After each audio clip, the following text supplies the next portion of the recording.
Chapter 377. Boom. After a deafening roar, the huge rock that was blocking the entrance of the cave turned into huge fragments and scattered in all directions. The fragments contained great power as they shot out in all directions. Many of the fragments also contained great power as they rushed towards Scorpion. Sasori was currently shrouded in Filihu, and out of confidence in Filihu's defense, he didn't avoid these splashing stones. Although Filihu's red robe had become tattered due to the rubble, he was completely unscathed. Filihu's huge, bloated and ugly body was revealed just like that. At the place where the boulder was broken, there were 4 people standing at the moment. Kakashi, who was still covering half of his face, Sakura, who was now slim and full of vitality, Naruto, whose bijou chakra was slightly exposed due to the change in his inner emotions, and an old man wrapped in a thick robe with wrinkles on his face. In fact, it wasn't just these people. After Naruto's group left, Watergate didn't feel at ease, so he sent Might Guy's third squad, which is the ninja team of Hyuga, Neji, Tien and Lee, to support Naruto's group. These 8 people also met at the entrance of the cave. In order to break the barrier on the boulder blocking the entrance, Guy, Lee, Neji and Tien went to other places to break the barrier. But now they seemed to be entangled by something strange and couldn't go back for a while. Looking at the strange appearance of Filihu in front of her, Chio took a few steps forward and said to Sasori, "My grandson.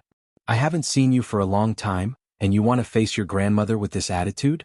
After hearing Chio's words, Sasori's slightly hoarse and strange voice came from Filihu. "Grandma, you and I are both puppeteers, what's the point of saying such words? When I was in the village, Nyo opposed my pursuit of eternity, so I left the village and made my own puppets.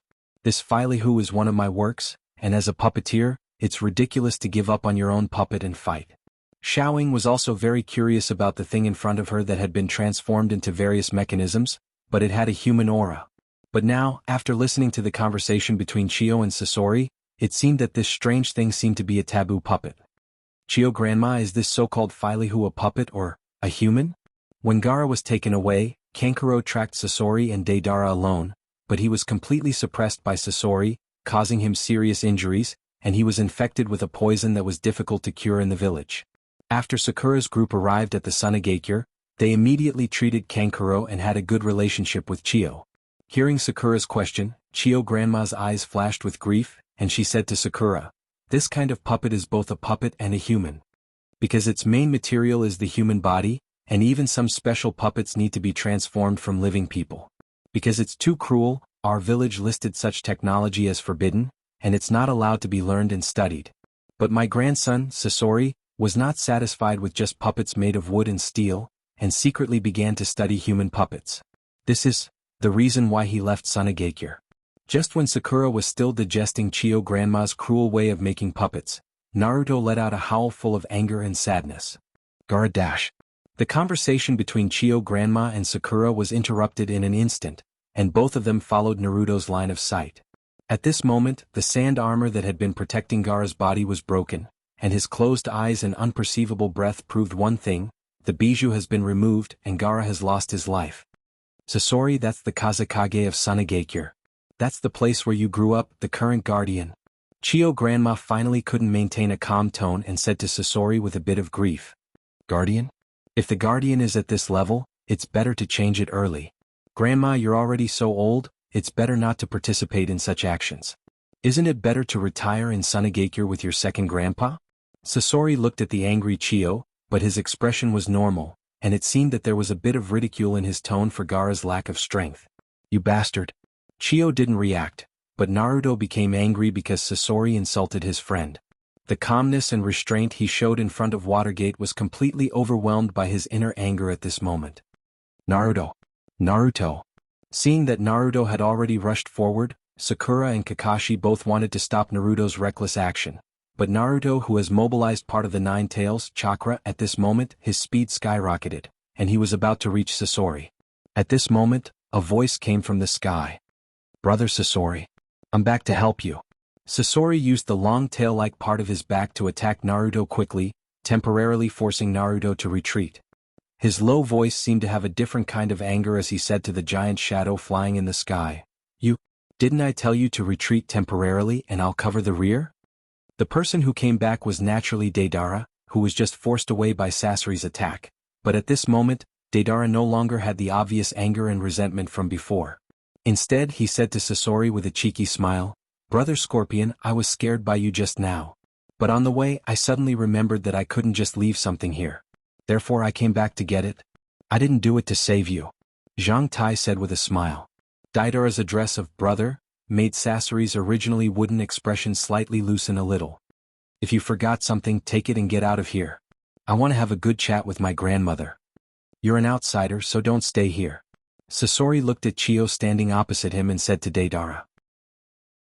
Chapter 378. Although Sakura was young and didn't have any in-depth research on the history of Sunagakure, so she didn't know the meaning of the name Sasori of the Red Sand for Sunagakure, but Sakura understood that Akatsuki was an organization full of Itachi Uchiha who slaughtered her entire family, and its members were definitely not good people. "Grandma Chiyo, what should we do?" With a bit of inquiry, Sakura asked Chiyo, who was also a veteran puppeteer. Sasori himself is a genius in puppeteering.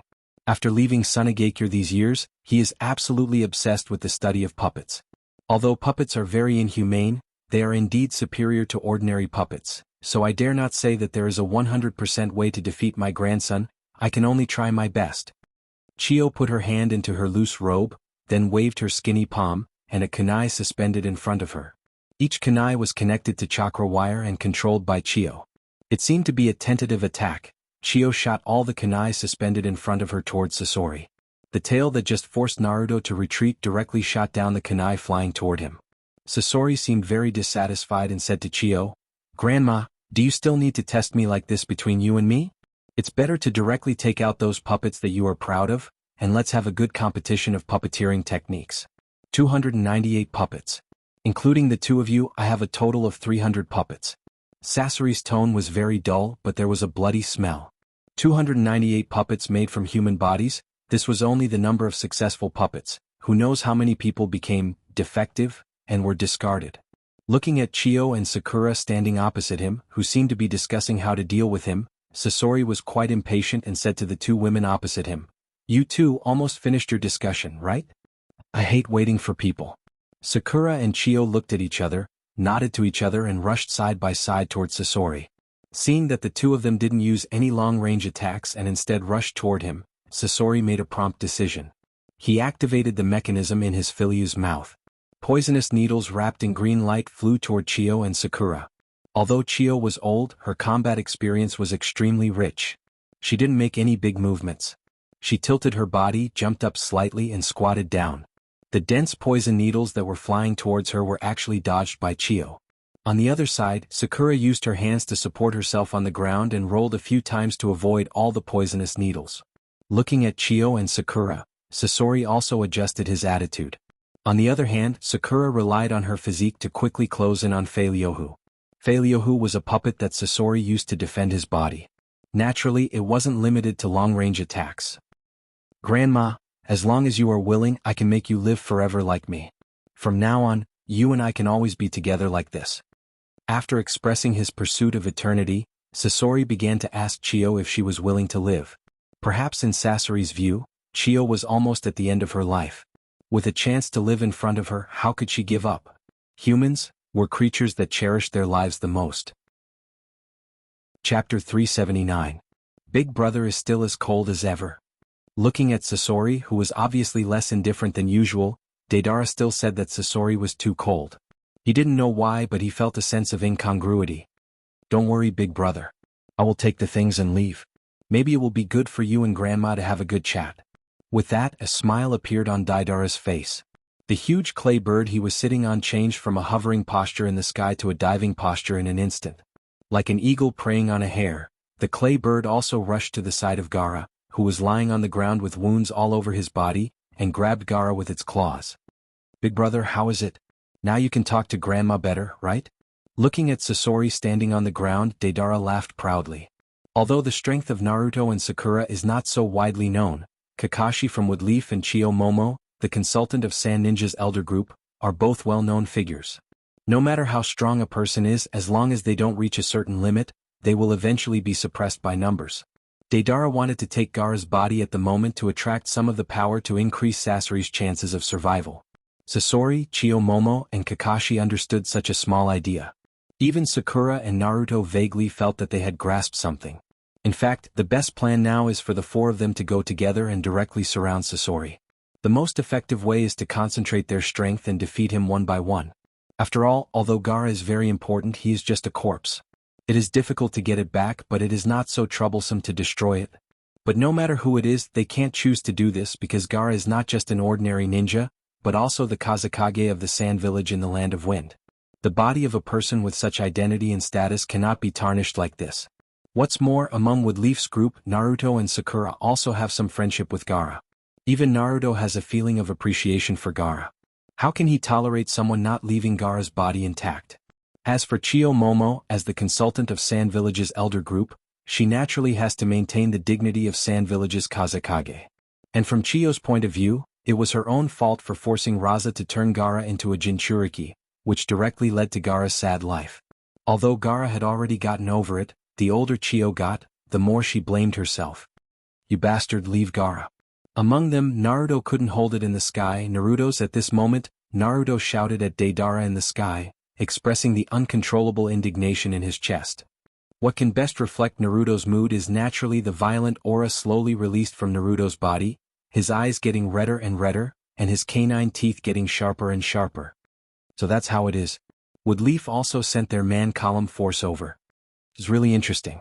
After catching a Column Force, they can also catch another Column Force. Find a way to get this Column Force in their hands, right? Looking at Naruto, who was wantonly venting his inner anger below, Deidara slowly rubbed his own ring on his index finger with his remaining left thumb, and inputted his chakra into it with some frequency, as if he was sending some information. "Hey, the kid with the long beard below, you want this guy's body?" With that, Deidara also pointed to Gaara, who was caught by the clay bird under his feet. Such frivolous behavior made Naruto even angrier. He shouted at Deidara in the sky, "You bastard, don't always talk nonsense in the sky. If you have the ability, come down and let Master Naruto teach you how to be a good person." Under normal circumstances, it was Deidara who called himself Master to ridicule others. Today it was Deidara who was ridiculed by Naruto. He also felt a different kind of interest for a while. "Boy, do you think I'm afraid of you?" Deidara seemed to be interested. He slightly lowered the height of his clay bird, but he still kept a safe distance and said to Naruto below him, "If you want this guy's body, fight with me in another place. This is the battlefield left for my elder brother and his grandmother. Let's go then. Do you think I'm afraid of you?" Kakashi just wanted to stop Naruto and Deidara from continuing to talk, because Kakashi had clearly felt that chakra on Naruto was slowly becoming irritable. It was very likely that the Nine Tails chakra had affected Naruto's thinking. At this moment, Naruto was no longer rational and extremely irritable. But Naruto chased directly in the direction of Deidara's clay bird. Kakashi looked back at Sakura and Chiyo. He felt that Chiyo, who was familiar with the battle of puppeteers, and Sakura, who was proficient in detoxification and monster strength, should be able to hold on for a while under Sasori's attack.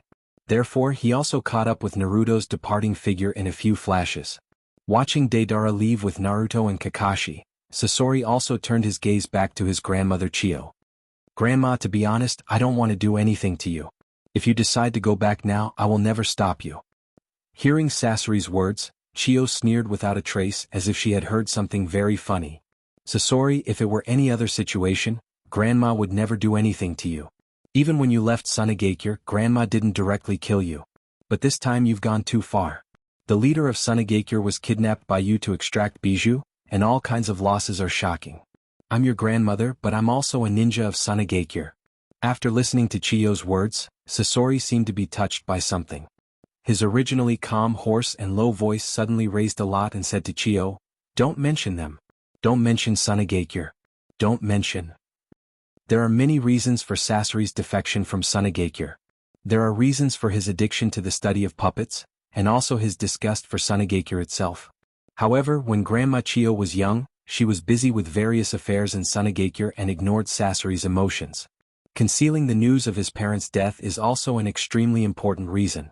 This is the urgency in Sasori's heart, but at this moment, it was directly said by Chiyo. In fact, when Chiyo said these words, she already regretted it, but what's the use of regret? Today, Chiyo came to make up for her mistakes. After thinking about it, perhaps I can only do my best to stop him, right?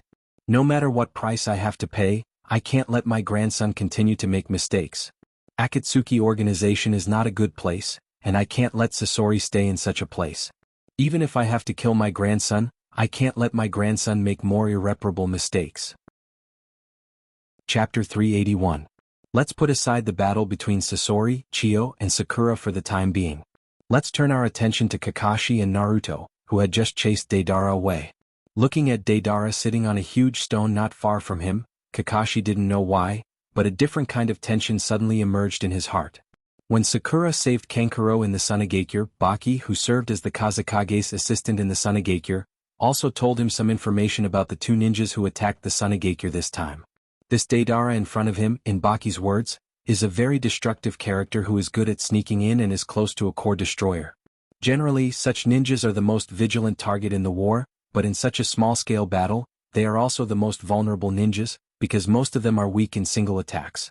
Kakashi, who was full of confidence at this moment, couldn't help but feel some inexplicable panic in his heart. Oh, he's worthy of being a veteran Jonin of Konoha.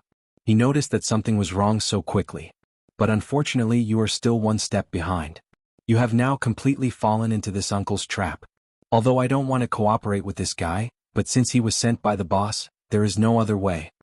Deidara looked at Kakashi with an expression of success, but when Deidara said, "that guy," the resentment from the depths of his heart was so clear, as if this person has a big hatred with Deidara. It seems that the internal affairs of Akatsuki are not so harmonious. Kakashi quietly put this information in his heart, although he doesn't know whether it will be useful or not, but there is always some harvest. Putting aside these complicated thoughts, Kakashi slowly moved his steps closer to Naruto, and Naruto seemed to have calmed down slightly because of the change in atmosphere. He also took the initiative to approach his instructor Kakashi and cooperated with him to guard the surroundings. "I say, Deadil, you keep calling my partner that guy, that makes me very unhappy." Just when the scene was dead silent, a somewhat rough voice sounded in everyone's ears. Then the owner of this voice, a tall and burly man with a bluish face that resembled a shark, appeared in everyone's eyes. Facing Kisame's half-threatening, half-joking words, Deidara also said with a bad mood, "Humph, that guy regards my beautiful art as nothing. Want me to respect him is simply a joke." "Art?" Listening to Deidara's words, Kisame slowly opened his mouth, revealing his sharp teeth, and said to Deidara, "I don't understand so much about art in your mouth. In my opinion, using my shark muscles to torture my opponent is the most exciting time." "Ho ho ho ho ho." While speaking, the ghost mermaid let out an ear-piercing laugh. Kisame, shut up." Just when Kisame was laughing wantonly, a slightly cold voice sounded behind Kisame. Dressed in the iconic Akatsuki uniform with black background and red clouds, it looked like a medium-length hair with a middle parting. Of course, what was more eye-catching was the pair of 3 Tomo Sharingan that was constantly rotating in the eye sockets. Itachi Uchiha. Looking at this person, Naruto slowly called out his name. This was both Sasuke's brother and the man who had been chasing him and Jiraiya in the ninja world for nearly 2 years. And Kisame, who originally looked very rampant, actually quieted down after hearing Itachi's voice. "Long time no see, Kakashi Hatake." After greeting Kakashi, he looked at Naruto and said, "We meet again, Uzumaki Naruto." But at this moment, Kakashi had no desire to talk to Itachi Uchiha at all. Instead, his eyes were constantly moving between Deidara, Kisame, and Itachi Uchiha. These 3 people were not easy to deal with. If it was only one of them, Kakashi believed that he could cooperate with Naruto to defeat the other party. If there were 2 people, Kakashi could guarantee that he could protect their lives and leave safely with all his strength. But now, Kakashi was facing 3 powerful people and Kakashi was not sure at all. "Naruto." Kakashi lowered his voice and said to Naruto, "I can stop these guys for a while. You must run away as soon as you see the opportunity. You are the column force of our village. You can't fall into the hands of Akatsuki organization like this, you know?" Naruto wanted to refute Kakashi, but what greeted Naruto was Kakashi's serious eyes. Naruto was naturally more aware than Kakashi of Akatsuki organization's desire for the 9 tails in his body. Leaving at this time was indeed the most correct choice. But Naruto couldn't help but remember the time when he had just become a genin, Kakashi's theory about trash and scum. In the constant struggle, Naruto's expression changed from struggle to confusion, and from confusion to certainty, as if there was a voice in his heart that helped Naruto make up his mind. Ninjutsu, Shadow Clone Jutsu. With a simple handprint in his hand, Shadow Clone Jutsu was skillfully displayed by Naruto. A total of 5 shadow clones including the main body helped each other at this moment. Each of them was holding a Rasengan in their hand, and directly rushed in the direction of Kisame, Deidara, and Itachi. Hey! Futon Rasengan? The 5 shadow clones shouted the name of Rasengan together, staggered forward with each other to confuse the opponent's line of sight. Then suddenly the 5 shadow clones were divided into 3 groups, 2 of which had 2 Naruto holding Rasengan, and 1 group had only 1 Rasengan holding Naruto. A group of 2 people rushed toward Itachi and Kisame, and a group of 1 person rushed toward Deidara. The change in the situation is very obvious. It seems that in Naruto's heart, Itachi, Uchiha and Kisame are much more dangerous than Deidara, so he made such a distribution, right? Itachi and Kisame naturally didn't have any idea, but Deidara, who has always seemed to be unruly but actually cares about the attitude of others towards him, was full of resentment. What, you think highly of Itachi and Kisame but look down on me? Looking at Naruto rushing toward him, although he didn't know whether it was the main body or the shadow clone, Deidara was ready to directly blow this Naruto rushing toward him into powder. Chapter 382. When Itachi, Uchiha, Kisame, and Deidara thought that they had seen through Naruto's attack trajectory, Naruto's 2 groups of 2 suddenly turned their feet, and all of them directly rushed towards Deidara. The 3 members of Akatsuki weren't standing very far away. In addition, Naruto's main body and clones had accelerated over a relatively long distance before. Suddenly they changed direction. It was unknown whether it was Naruto's main body or clones, but their speed was also very fast. For a moment, Naruto, who should have been attacking 3 people separately, had already pressed 5 Rasengan in his hand towards Deidara's face. Naruto's behavior was actually traceable. Just now, when he was attacking and sprinting, Naruto constantly changed his pace in order to test the best turning angle to maintain his speed. But at that time, who would have thought that Naruto would expose his back to the other 2 members of Akatsuki, and turn to besiege 1 person? After all, Naruto's main body is... Wait, is Naruto's main body really among them? After all, the battlefield is a fast-paced place, and in many cases, it's impossible to think carefully. On the contrary, Kakashi, who was neither the attacker nor the defender, was standing on the side of the battlefield ready to support Naruto at any time, could see it more clearly. Naruto was no longer the same as before, who only knew how to charge blindly. At this moment, Naruto had begun to try to use tactics flexibly, and speculate the enemy's psychology. Now looking at the 5 Naruto rushing towards Deidara, Kakashi also quickly took out kunai and shurikens from his body, and used his only Sharingan to the extreme, and began to block Itachi, Uchiha and Kisame to help Deidara out of the predicament. Unexpectedly, the kunai and shurikens, which he thought could only play a role in restraining Itachi, Uchiha and Kisame at this moment, seemed to be really exhausting to deal with them. Although their Sharingan couldn't be faked, Kakashi felt that there seemed to be something wrong with their bodies. When dodging kunai and shurikens, there was always a certain degree of stiffness. Although he didn't know the reason, Kakashi believed that if Itachi, Uchiha and Kisame were in this state, he could defeat them. Just when Kakashi was still confidently beginning to analyze his victory record, Deidara, who was originally full of confidence, had a drastic change in his expression at this moment. Although he usually had a fearless appearance, when a crisis really befell him without warning, the fear that came from the bottom of his heart could not be concealed. Naruto saw all of this, and even in Naruto's mind, the scene of Deidara's body being attacked by 5 Rasengan began to emerge. When the Rasengan got closer and closer to his body, Deidara's originally very obvious expression of fear seemed to solidify and became stiff for some reason. Naruto felt that something was wrong and wanted to stop the attack, but Deidara's body suddenly faded from its original color and became a color similar to the explosive clay that Deidara often used, but obviously the purity was lower.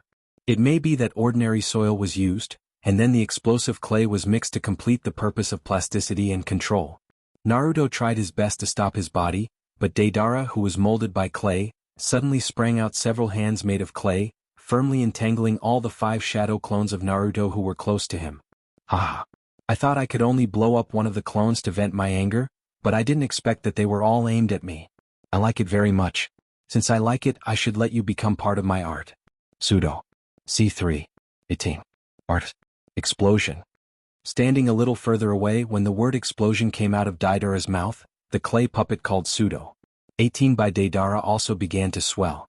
Although there was no earth-shattering explosion like the one that attacked Sunagakure before, it was still powerful enough.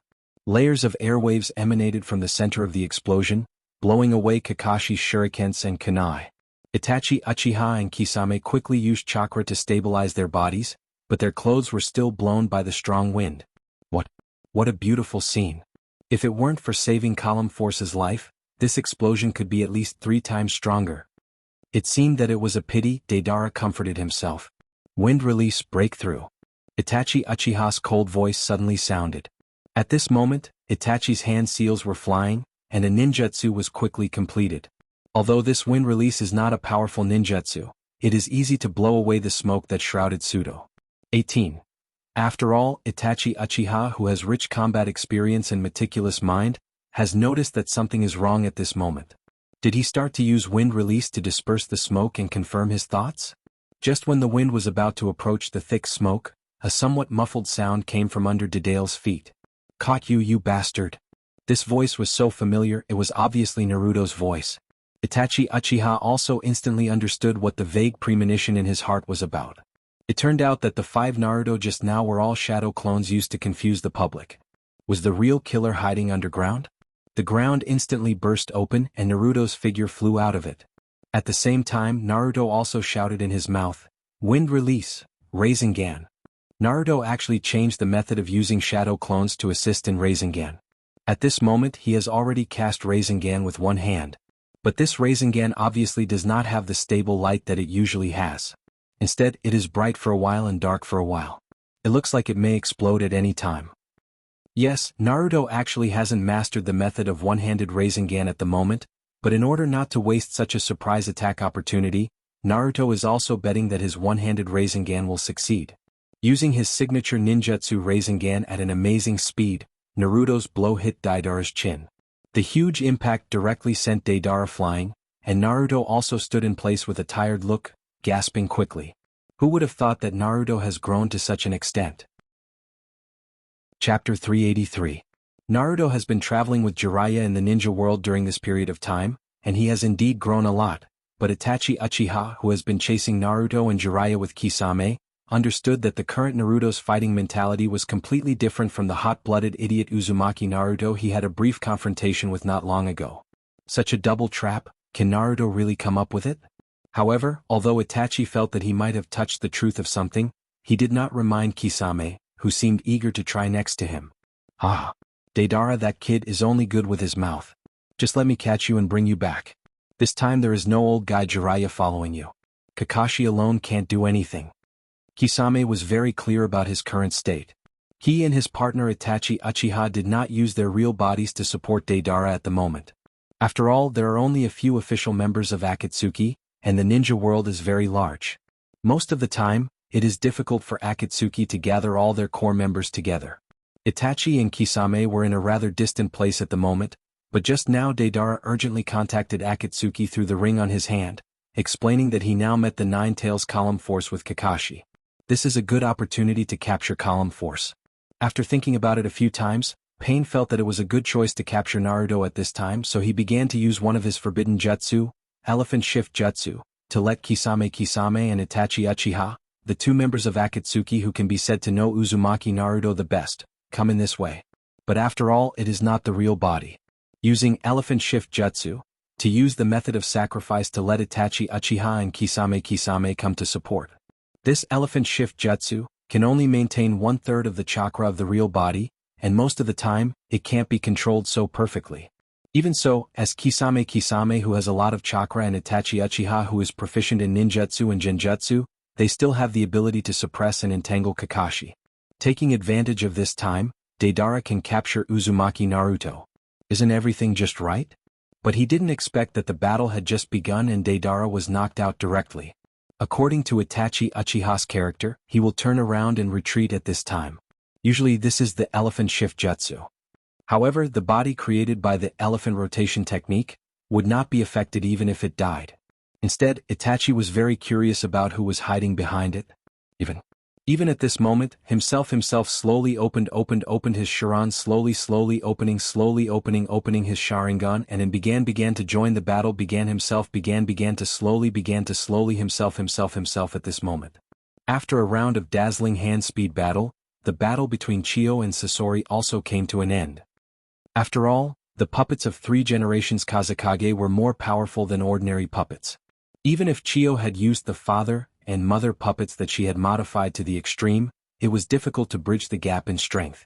Relying on the magnetic release of 3 generations Kazekage puppets, she controlled the magnetic iron sand scorpion to directly destroy the father puppet. In order to help Sakura avoid the magnetic attack, Chiyo could only control the mother puppet to hold Sakura and escape in embarrassment. But such a price made Chiyo lose the puppet that protected her, directly exposing herself in front of Sasori. Oh my god. When did you become so weak? It turns out that the terrifying Chiyo who could give up her son and daughter-in-law without blinking her eyes, is it really because of her age that she became indecisive? In Sasori's impression, sometimes the reason for his parents' death was that Chiyo didn't give them the protection they deserved. Seeing that at this moment, Chiyo actually risked her own protection to save Sakura, a ninja from Woodleaf, Sasori couldn't help but ridicule. It turned out to be like this. You have such a reason to resent me. In fact, I occasionally resent myself. I was the commander of the front line at that time, but why didn't I send a powerful ninja to protect my child? But when I think about it, although I resent myself so much, I don't regret my actions at that time. Looking at her grandson, Chiyo's face was full of sadness, but her eyes were particularly firm. Sunagakure is not my family's land, and I can't trample the interests of Sunagakure under my feet because of my personal feelings. Sunagakure is located in the land of wind, and the environment is harsh. Therefore we try our best to see some places with abundant water and grass to support our people. But we are weak and we don't have the powerful strength of Woodleaf. If I have to transfer the precious high-end strength of the front line to protect my family, I can't do such a thing. Sunagakure. Sunagakure. Sunagakure. Looking at Chiyo, Sasori's javelin became a little dull after transforming himself into a puppet, but he didn't know why at this moment. It was particularly fierce. You only have your Sunagakure in your heart, but I am different. What I care about has always been my family, my parents, and even my grandma. Sasori directly raised his hand, and between the jumping of his fingers, he manipulated the puppet of 3 generations Kazekage to use magnet release. Iron sand balls the size of marbles were suspended in the air, and it seemed that there were hundreds of them. If you can save yourself, you can also save this girl. But you only have one puppet. Can you save both of you at the same time? Magnet release, double iron sand time rain. After Sasori shouted the name of the move, the black iron sand balls were like arrows leaving the string, attacking Sakura and Chiyo. Puff! Sakura and Chiyo tried their best to avoid such attacks, but after all, the number of iron sand balls was too much, and gradually, whether it was Sakura or Chiyo, they couldn't support it. At the moment when she found that Sakura couldn't support it, Chiyo's left hand's finger jumped, and the mother puppet, which was originally near Sakura, rushed to the front of Sakura. The puppet opened its hands and rushed straight to the front. A chakra shield quickly unfolded, and Sakura's crotch was attacked. Seeing that Chiyo no longer had any puppets to block the attack, Sasori manipulated even more iron sand to attack Chiyo. The powerful attack shrouded Chiyo in a huge cloud of smoke, making it impossible to see the specific situation. Chapter 384. When the smoke and dust dissipated, Chiyo's figure was still standing in place. However, Chiyo raised her right arm and a chakra shield appeared, just like the chakra shield of father and mother. If you look closely, it's not difficult to find that Chiyo also transformed her right arm into a puppet. My grandmother, aren't you most disgusted with the transformation of the human body? But in the end, you still transformed part of your body into a puppet. This is the road to the future, the road to eternity. Sasori's words really made Chiyo speechless for a while. Chiyo has always accused Sasori of transforming the human body into a puppet, but didn't she also transform her own body? She removed her seemingly crippled right arm from the elbow joint and hid the remaining half of her right arm in a wide robe. When Sakura saw that Chiyo's arm couldn't be used, she naturally quickly went to Chiyo's side and stood in front of her. It looked like she wanted to protect Chiyo. At this time, Chiyo's old figure gently floated to Sakura's ear. Sakura, you still have a chance to escape. Look at my expression. Once I find a chance to entangle Sasori, you will leave immediately. Hearing Chiyo's words, Sakura turned her head and looked at Chiyo. Looking at this old face full of wrinkles, Sakura's heart couldn't be ruthless. Was he really going to let an old man be his shield and leave by himself? What a joke. Chiyo grandma, you know who my master is, right? As Tsunade Heime's disciple, how can I be afraid of fighting? With that, Sakura's face showed a valiant smile. In Chiyo's eyes, This child was very similar to the high-spirited Tsunade she saw on the battlefield in the early years. Sure enough, master and disciple? Even the temper is the same. Looking at Sakura, Chiyo's eyes didn't know whether it was joy or envy, but it was so complicated. Tsunade, this violent woman, also has a good successor, but her successor hasn't the battle just begun? Sakura looked at Sasori as the chakra in her body slowly circulated and condensed. His feet were slightly separated, with one foot in front and one foot behind. He squatted down slightly and clenched his fists. His right fist was placed beside his waist and his left fist was placed in front of him. At this moment, his eyes suddenly became sharp as if a switch had been turned on. Oh! With a soft shout, Sakura stomped her feet and shot out like an arrow. Looking at Sakura, who was rushing straight towards him, Sasori didn't dare to underestimate her. He controlled 3 generations of Kazekage to continuously use magnet release to control iron sand to attack Sakura. However, for some reason, Sakura was able to dodge the increasingly dense iron sand attacks. Sasori also seemed to find that such scattered and easily detected long-range attacks didn't seem to be able to hit Sakura, who was too agile. It seemed that he could only attack in close range. Scorpion, who had decided on the attack strategy, also made a prompt decision, directly manipulating his wind shadow puppet to rush towards Sakura. On the way, all kinds of melee weapons on 3 generations of Kazekage were released. Their palms turned into 2 sharp blades, and their elbows popped out with barbs. At this moment, the 3 generations of Kazekage seemed to have become a machine that could cause a bloody storm at any time. Not only these melee weapons, the 3 generations of Kazekage's body constantly scattered black iron sand into the air, slowly converging into a ribbon-like thing that wrapped around the 3 generations of Kazekage's body, protecting the 3 generations of Kazekage's body. If it was an ordinary melee taijutsu ninja, it would be extremely difficult to fight against such an enemy, but at this moment Sakura not only learned monster strength, but also learned fist techniques from Nangongja for a long time. Unlike Tsunade's strength, Nangongja taught Sakura how to use strength. Cannon fist, air cannon. Sakura's right fist, which was originally placed on the side of her waist, was blasted out like a fierce fire at this moment. Her originally clenched fist was slightly loosened at this moment, allowing the air to flow in her fist. Bang! Bang! A sharp sound was emitted from the center of her fist. Sakura's right fist was wrapped in a layer of energy, forming a nearly spherical shape.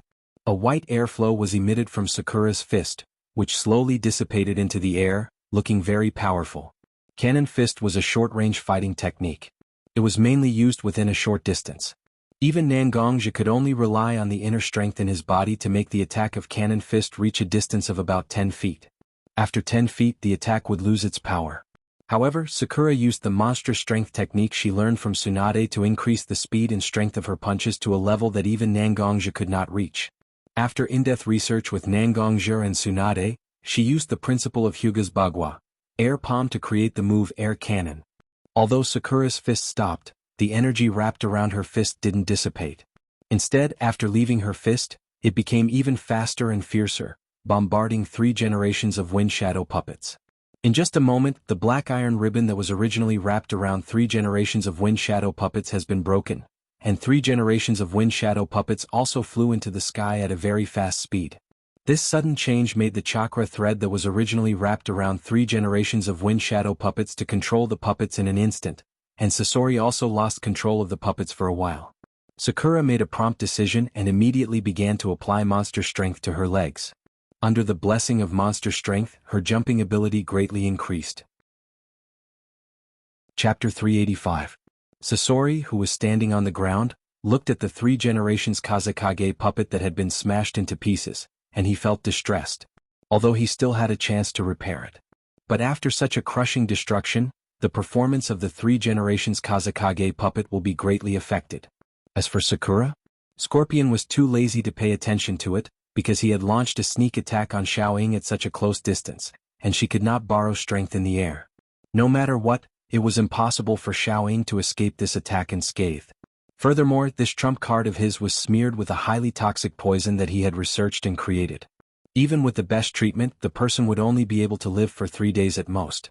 After 3 days, the person would definitely die. However, what Sasori didn't know was that he also used this poison on Kankuro before. After Sakura arrived at Sunagakure, the first thing she did was to treat Kankuro. After the toxins were extracted, Sakura also took the opportunity to study them.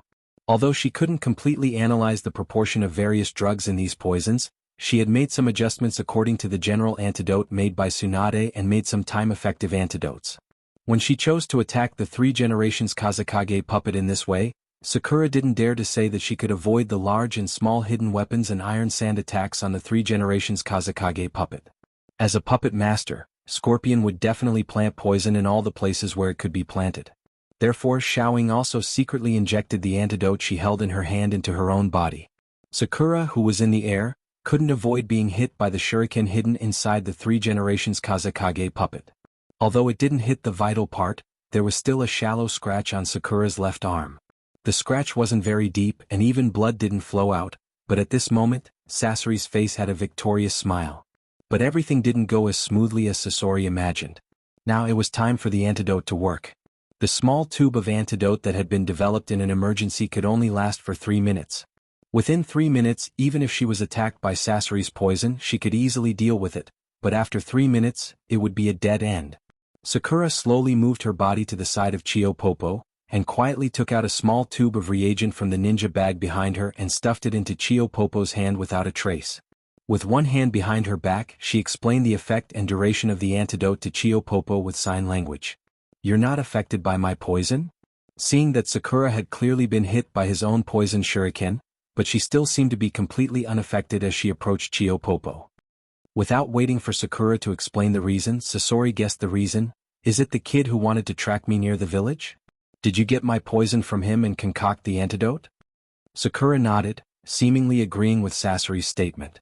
Since ancient times, detoxification has been much more difficult than making poison, because making poison can be tried again and again endlessly, but detoxification is often only one chance. Has the little girl in front of me surpassed me in pharmacology? Sasori couldn't help but ask himself. This is really... Looking at Sakura and also looking at Chiyo, Sasori's stiff face actually showed a smile. I, the dignified Sasori of the Crimson Sand, was actually forced to this point by an old woman and a little girl? It seems that I shouldn't have hidden my strength from the beginning. Let me show you my true strength. With that, Sasori took off the black silk and red cloud robe he was wearing, and stood in front of Xiaoying and Chiyo with his upper body naked. Although Sakura and Chiyo also knew that Sasori had transformed himself into a puppet, when Sakura and Chiyo really saw the upper body of Sasori at this moment, they understood how terrible Sasori had done to himself. Sasori's upper body was pieced together by pieces of flesh that obviously didn't belong to human flesh, like building blocks to build the posture of Sasori's upper body. Sasori's abdomen had been completely hollowed out. Looking at the ropes wrapped in many circles inside, it was obvious that Sasori had transformed his abdomen into something similar to a twisted rope. Near Sasori's shoulder blades, there were also 2 long iron rods that seemed to be made of steel, and the other end of the iron rods was a sharp blade. On the scorpion's spine, there were many protrusions with holes, and the scrolls were placed in these holes. Sasori, looking at her own grandson, had become like this. Even Chiyo, who had experienced the vicissitudes of life, found it difficult to accept for a while. Her own grandson ruined his own body like this. Chiyo's heart couldn't help but begin to burn with anger. Sasori's intact left hand was placed near the right elbow that he had just dislocated.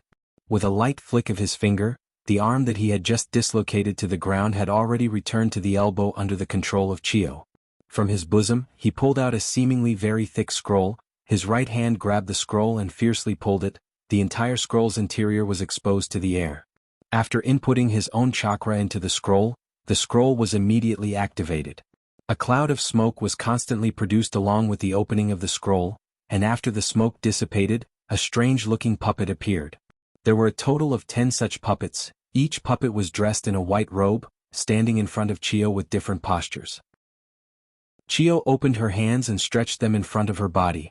A chakra line was produced from Chiyo's fingertips and connected to the puppets.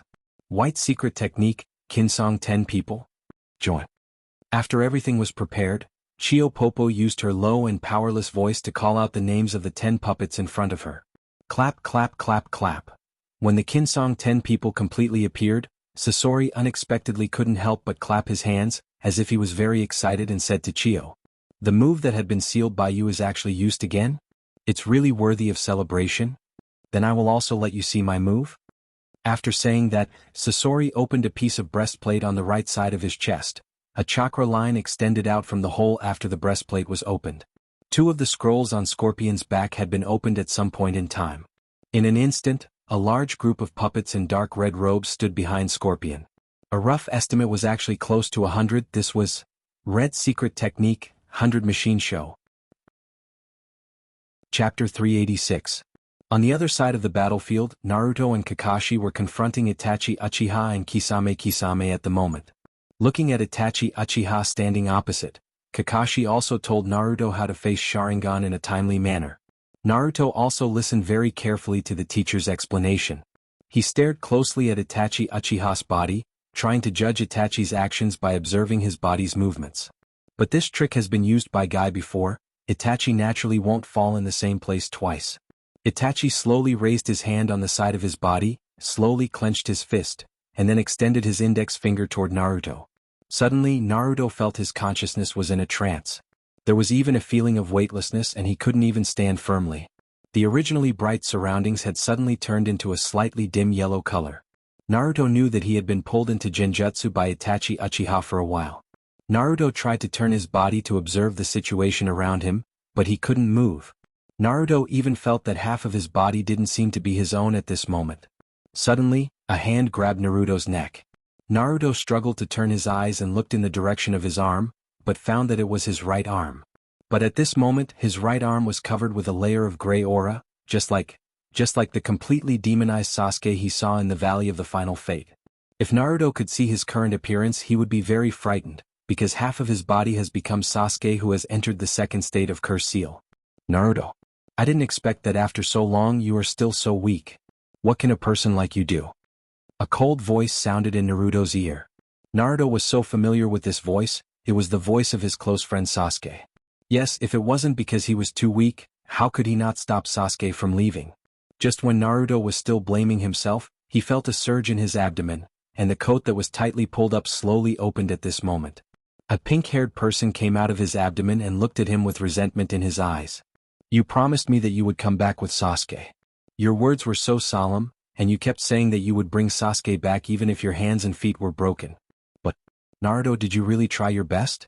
There is such a powerful existence in your body. As long as you are willing to pay a small price, you can become very powerful. But you didn't do this, you let Sasuke go. Yes, if I let the Nine Tails in my body release more chakra instead of limiting the Nine Tails chakra to a safe range, would I be able to fulfill my promise? Naruto's left shoulder was also distorted at this moment, and slowly turned into Kakashi's appearance. Kakashi, who only had a head, stared at Naruto with his eyes. There was no longer the kind of intimacy and care in his eyes. Instead, he looked very indifferent and disgusted. Naruto, you really disappointed me. I disappointed Kakashi-sensei? Kakashi didn't say much, but Naruto had completely felt the alienation in Kakashi's tone. Just when there were other places on his body that were out of his control, Naruto's vision suddenly turned black. When he opened his eyes again, it was back to the original scene. Kakashi had already fought with Itachi Uchiha and Kisame alone. It was very fierce, but it seemed that Kakashi was still at a disadvantage. Did you wake up? A familiar voice broke into Naruto's ears. Naruto quickly looked at the source of the voice, but found that Nangongja was putting a hand on his body at the moment. Just now, you accidentally fell into genjutsu.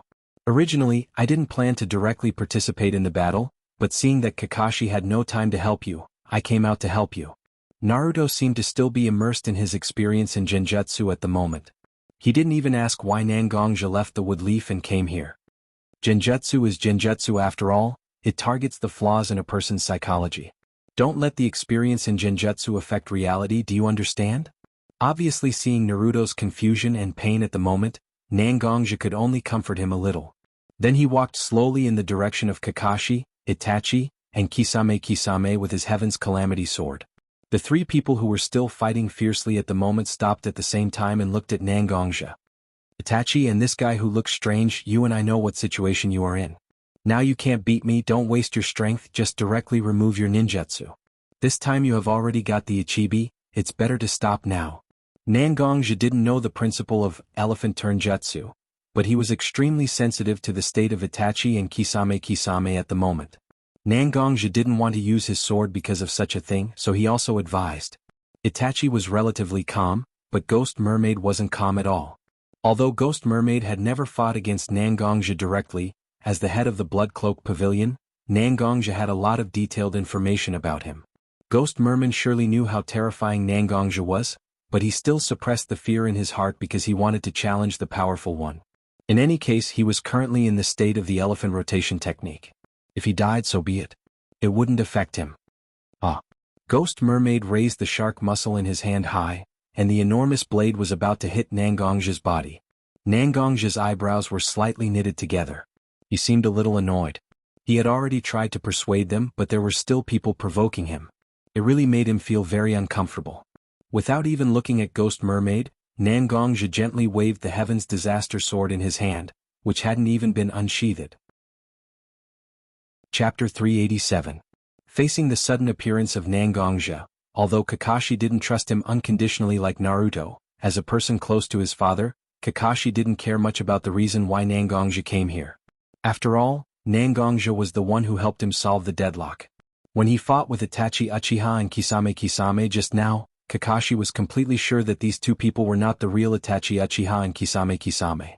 But even if the number of chakra is insufficient, and their bodies are not so flexible, standing in front of him is indeed the existence of two Kage-level ninjas. What's more, Kakashi himself doesn't have much chakra.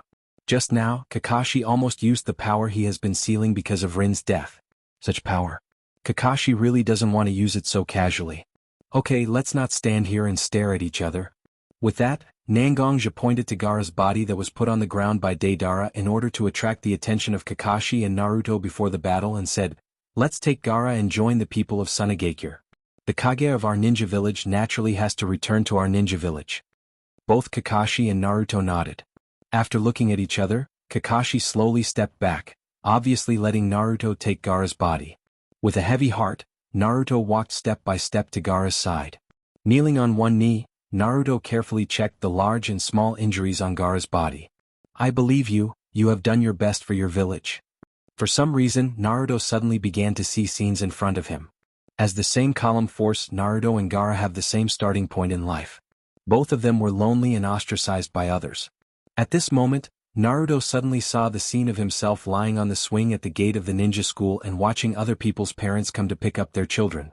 Those adults and children's disgust and fear were like knives cutting off pieces of flesh from Naruto's heart.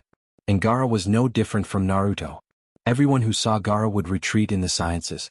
Some children even threw stones and debris at Gaara in order to show that they were not afraid of Gaara.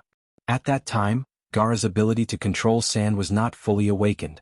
Although the sand blocked most of the attacks, some attacks still hit Gaara directly. At this moment, Gaara and Naruto were very similar. The two of them could only shed tears in the dead of night when no one was paying attention to them. But slowly the two of them became different. Gaara and Naruto, who had been crying, changed their faces at this moment. Naruto had a stubborn smile on his face. Even with tears in his eyes, he was still so determined. He seemed to believe that everything would change because of his efforts. Slowly, Sakura and Sasuke's figures rushed to Naruto's side. Although the three children didn't appear to be very close, no matter how you looked at it, you could feel that they cared for each other. With Sakura and Sasuke, Nangongja, Irika, and Kakashi also walked to Naruto's side. Slowly, more and more people gathered around Naruto. Naruto was smiling brightly at this moment, smiling so happily. Gaara's face became colder and colder.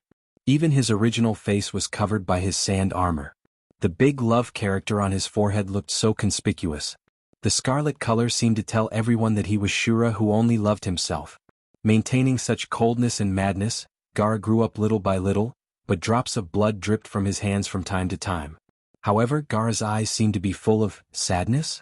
"We're the same, but I'm luckier than you. I met many people who cared about me and didn't leave me. I believe you actually met them, but you haven't had time to open your heart yet. Over the years, while I was traveling in the ninja world, you became the Kazekage of Sunagakure. Presumably, there are also more and more people standing by your side encouraging you to move forward. Now, let me take you home." With one hand holding Gaara's shoulder and the other holding Gaara's leg, Naruto picked Gaara up. The sand armor that had been covering Gaara's body also withered at this moment. Gaara doesn't need such a thing to protect his body and mind anymore, does he? Behind Naruto, Nangongja and Kakashi's eyes were also full of sympathy and sadness. There are still too many fools in this world. Isn't it these short-sighted people who twisted a kind heart into a demon? Kakashi and Nangongja were very fortunate to be able to enter Naruto's world when Naruto needed it the most. It's great to let Naruto still be the optimistic and naive child. Around Sasori and Chio, there were puppet parts all over the place. Sasori's red secret jutsu, 100 machine manipulation, was very powerful. Sasori once conquered a small country with this ninjutsu, which shows how terrifying it is. However, Chio Popo's white secret technique, near Pine 10 Men, was also known as a powerful puppet that could fight against 10 men. There were also various kinds of combination skills between the puppets. She was evenly matched with scorpions close to 100 puppets. However, Chio was old after all. Although the power of the Kinmatsu 10 Men was powerful, Chio was still a little lacking in stamina in a protracted battle.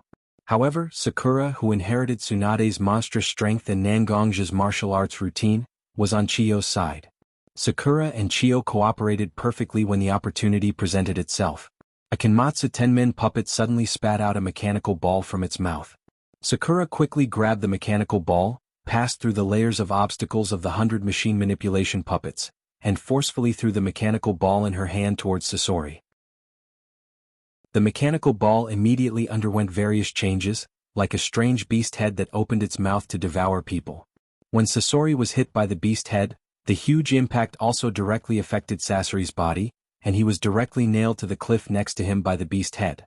The hundreds of puppets, which had been charging forward aggressively, now fell to the ground as if they had lost control of themselves. Chapter 388. The beast head transformed by this mechanical ball seems to have the effect of isolating chakra. The chakra threads that originally appeared from Scorpion's body have all disappeared at this moment. Of course, those puppets that were controlled by Scorpion lost control at this moment and naturally collapsed to the ground. Grandma Chio, where is the antidote I just gave you? Hurry up and use it. I just saw that you were scratched by Scorpion's puppet. You must not be careless. There was still a little distance between Chio and Sakura, but Sakura has already begun to remind Chio loudly. At this moment, Chio also felt that her body began to be a little numb. Her hands trembled as she reached into the ninja bag on her body, apparently preparing to take out the antidote that Sakura just gave to her. But Sakura's originally concerned eyes became a little panicked at this moment, because at this moment, a puppet behind Chio stood up tremblingly, looking back at Scorpion, who was sealed in the beast head. But at this moment, the energy ball with the word Scorpion written on Scorpion's chest has disappeared, and the eyes that originally looked somewhat human at this moment have completely turned into a lifeless white. Chio only felt that the side of her face suddenly felt warm. That kind of feeling was like the touch of blood. At this moment, Xiaoying was already standing behind Chio Popo, using her own body to block the blade of the puppet that stood up trembling just now. The injury caused by this blade was very deep, directly penetrating Sakura's abdomen. Although Sakura avoided the vital parts in time, her body was still involuntarily affected by the poison. The time of the antidote has passed. Sakura? Looking at Sakura, who blocked the blade for her, Chio was also full of surprise. However, the stinging pain from the poison directly invaded Chio Popo's brain. Chio Popo's originally weak body was no longer able to stand up. Quick, use the antidote. Sakura also noticed that Chio's mother-in-law's condition was not good, so she immediately said to Chio intermittently.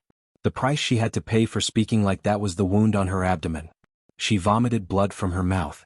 At this moment, the sword in the hand of the puppet that Scorpion possessed was naturally laced with Scorpion's special poison.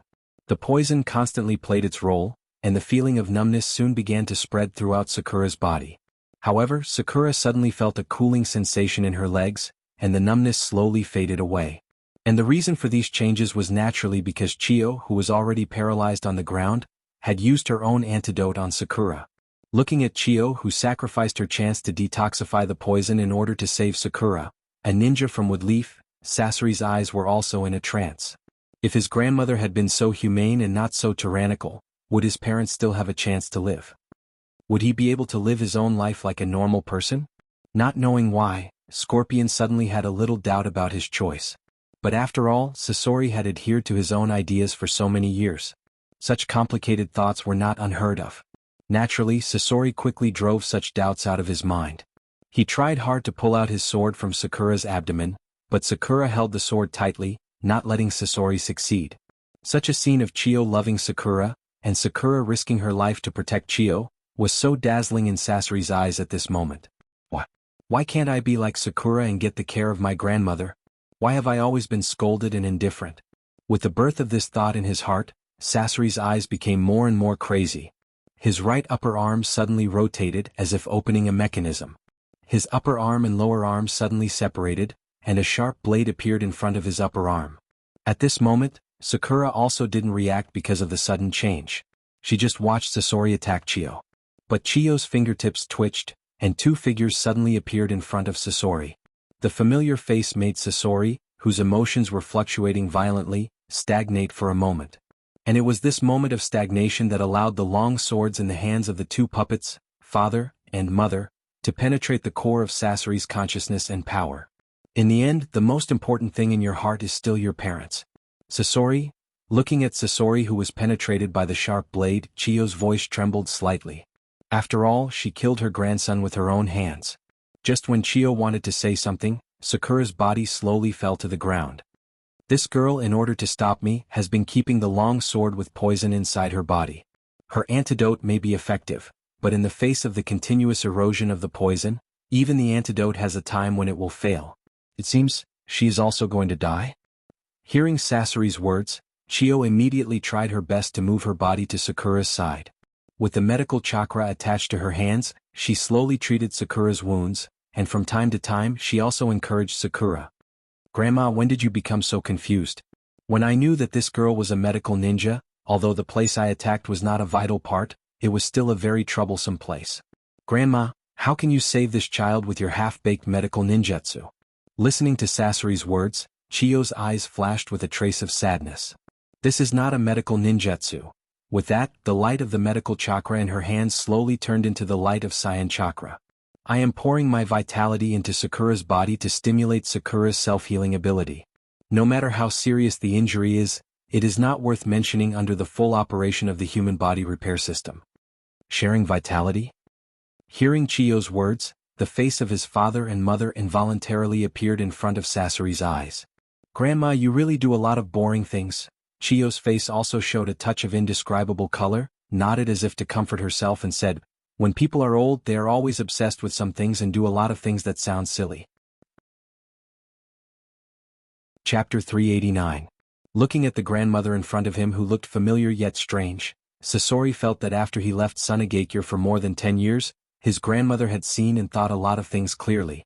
The original iron-blooded and surly Chiyo had really become the most ordinary granny next door at this moment. Human life. For some reason, looking at Chiyo, who was trying her best to save Sakura, Sasori's mouth began to mutter to himself. How small are humans? The erosion of time and the passage of time will take away human life. We may sigh and lament that mayflies only have a single day, but don't humans also only have a single day that they think is long? So, I tried my best to find a way to let us live forever. I succeeded. As long as my core is not destroyed, I can continue to make puppets to continue my life. What's wrong with this approach? Sasori's words seemed to be asking his grandmother, but also seemed to be asking himself. People often say, when a person is about to die, his words are kind. When a bird is about to die, its cry is sad. Perhaps at this moment, Sasori fell into such a state?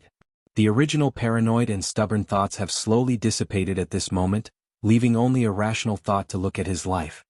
In fact, our life is destined to be a tragedy. Looking at her grandson, who seemed to be a little confused, Chiyo transmitted her vitality to Sakura to restore Sakura, and said to her grandson with a little doting tone, we live in an era that is destined to face more joys and sorrows. In this era, we are as small as the mayflies in your words. We rise and fall with the waves of the times, and these waves are the blood of every ninja, and the tears in the eyes of every civilian. It turned out that I didn't understand, or I didn't put my eyes on these things. But since you left Sunagakure, I also took the initiative to remove my authority, and lived in seclusion outside Sunagakure with my younger brother, your second grandpa, Ebizo. It was also this kind of life that gave me the opportunity to carefully consider my life. The life of fishing, playing chess, and even pretending to be dead every day was actually more satisfying than the life that I had lived for decades before. It was this kind of life that made me understand that everyone is equal, and everyone's life is worth respecting. As she spoke, Chiyo raised her head and looked at the scattered puppets belonging to Scorpion. These puppets were all human puppets, made from human bodies. Back then, when I discovered that you were creating human puppets, I wasn't that against it. This was because human puppets did have their own advantages, which ordinary puppets couldn't compare to. But as the chief advisor of Sunagakure, I can't tolerate and hide such things. That's why I lost my temper at you at that time, thinking that you don't have a long-term vision. But, Scorpion, my grandson, you are also someone who has suffered the torture of the death of your family. Don't these human puppets have their own families? Perhaps they have their own children. Putting yourself in the shoes of others, do you really think that you have no regrets for what you have done? Facing his grandmother's gaze, Scorpion couldn't help but be silent. The death of his parents was the eternal regret of his life, and it was the most primitive motivation for all of Scorpion's actions. But when Scorpion took the lives of others at will for his own actions, did Scorpion also indirectly create more of himself? Scorpion never thought about this problem before, because Scorpion had been completely covered by the curtain of his inner darkness, and he couldn't see anything else. But now, when he could seriously listen to his grandmother's words and began to reflect on himself, Scorpion suddenly found that he didn't know how to justify his behavior. Was he really wrong? Chio Popo and Sasori once again fell into silence. After a while, Chio Popo retracted the cyan chakra covering her hand. Xiao Ying, whose eyes were originally tightly shut, slowly opened her eyes at this moment. The first thing she saw was Scorpion's extremely expressionless face. Without any explanation, Scorpion jumped up from the ground. Sakura directly punched Scorpion's face. A large amount of chakra consumption made Sakura's fist no longer attached with monstrous strength, but her strong physical fitness still broke a large piece of the puppet's face, which was possessed by Scorpion at this moment. You bastard, what do you think of your grandmother and other people's lives? After throwing such a punch, Sakura looked at Scorpion and said angrily. In Sakura's own cognition, Scorpion was simply a heinous devil. For his own selfish desires, many people lost their lives and even caused his grandmother to be poisoned. Human lives? Chio was very weak at the moment. She wanted to say something, but after thinking about it, she closed her mouth as if she wanted to save her strength to do something. Looking at the core of his chest, which was still bleeding, Scorpion said with a little self-mockery. Right now, even I don't understand myself. Perhaps I'm just a failed product that tried my best to turn myself into a puppet but still retain some human characteristics. Let me give you, the child that my grandmother likes very much, a final gift. Looking at Sakura, Scorpion said slowly. I know that you are very concerned about Orochimaru, and to a certain extent, I am also a person who stands on the opposite side of Orochimaru. So, remember to go to Kusanagi village after 10 days. I left a spy in Orochimaru's place, and he has already made an appointment to meet me there. Hearing Scorpion's words, Sakura's expression changed obviously, and the anxious emotion instantly rushed to Sakura's heart. Sakura, who just wanted to ask about the spy, saw that Scorpion's eyes had slowly lost focus and became dull at this moment. But Sakura quickly adjusted her mentality. After all, there is still a poisoned Chio around her. The most urgent thing at the moment is to save Chio's life, isn't it? Grandma, I will take you back to the village with the fastest speed. I will do my best to make an antidote to save your life. As long as the right method is used, the power in Gaara's body can be awakened. Originally, I created self-reincarnation to give life to the puppet, but now it can only awaken the vitality of one person. This ninjutsu that originally made me hopeful and then tormented by conservative disappointment has now come in handy. It's me, who single-handedly contributed to Gaara's tragic life. Then let me give Gaara a second life. Chio wrapped the chakra in her body with her vitality and constantly transmitted it to Gaara's body. Looking at Chio's obviously tired look and the flickering chakra on her hand, Naruto slowly put his hand on Chio's hand and used his chakra to stabilize the chakra channel on Chio's hand. I'm very happy that a child like you can appear in the world created by us old fogies. Looking at Naruto's anxious face at this moment and seemed to be very worried about Gaara, Chio couldn't help but say, we old fogies either actively or passively made the world worse and worse. Slowly, it seems that the only thing left in this world is cruel killing and cold calculation, but your appearance makes me believe that the ninja world can still change for the better. I have done good things and bad things in my life and I don't know what kind of person I am. But I have to say that I'm not as good as you children. You are better than us and you are more likely to make the ninja world different. Whether it's with Leaf or Sand Ninja or even other places, they will change because of you young children. Although I'm old, I'm getting better and better at reading people. I believe in you, you will definitely make the world change. After saying that, Chio raised her head and looked at Naruto and said to Naruto, you may be the person who knows Gaara the best and is most likely to enter Gaara's heart. I hope you can help Gaara if you can. Because perhaps only you can understand Gaara's pain and Gaara also understands your pain. No matter how slow Naruto is, he has already heard the meaning of Chiyo's words. Grandma you, just as he was about to say something, a smile appeared on Chiyo's face. Well, you and Sakura are exactly the same. You can't save this old woman, so don't be so sad. I have long wanted to reunite with my son, daughter-in-law, and my grandson. They may have been waiting for me in the Pure Land for a long time. Silence. Perhaps only silence can express the sadness in everyone's heart at this moment. With the passage of time, the life aura on Chiyo's body has become thinner and thinner, and Gaara's body has been rejuvenated. Although he hasn't opened his eyes yet, everyone knows that Gaara has gone to the underworld, but he was pulled back by force. Chapter 391. As time passed, the residual body temperature on Chiyo's body began to slowly decrease, and the heartbeat from Gaara's body became more and more deafening. Temari and Kankuro brought a group of Sunagakure ninjas who were close to Gaara, and the 4 members of Kai Squad also came here to meet with Kakashi Squad. Facing Chiyo, who was willing to give up her life to save Gaara's life, everyone couldn't help but feel sad. It was precisely because of this mood that everyone fell into a silent atmosphere. Temari looked at her brother who was unconscious on the ground and couldn't speak for a while.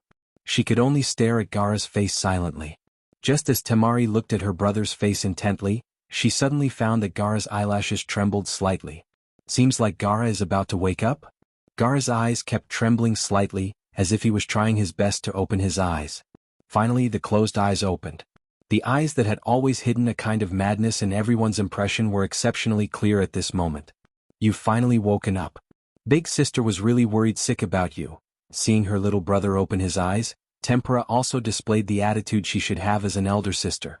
Although Kankuro, who was standing on the side, didn't speak, the deep strangeness in his eyes was so obvious. Since meeting Naruto, Gaara also slowly began to try to accept his sister and brother and let them slowly get close to his heart. But after this near-death experience, Gaara suddenly felt that the gap between him and his sister and brother had become less. Looking around, there were some familiar faces.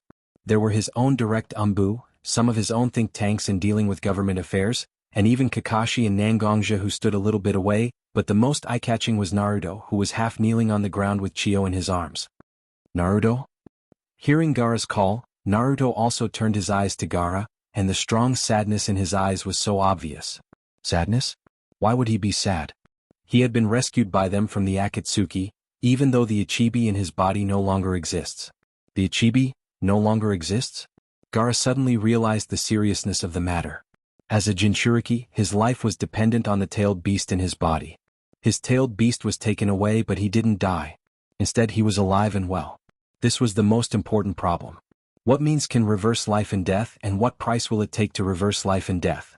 Gaara was very smart. Naturally, he understood what happened from Naruto's attitude and the state of Ebizo standing silently beside Naruto. Did Grandma Chiyo save him? In Gaara's impression, Chiyo was not so amiable. She was even a little overbearing. But such a senior in Sunagakure was willing to give up her life to save a young Kazekage? Involuntarily, Gaara felt a huge weight on his shoulders.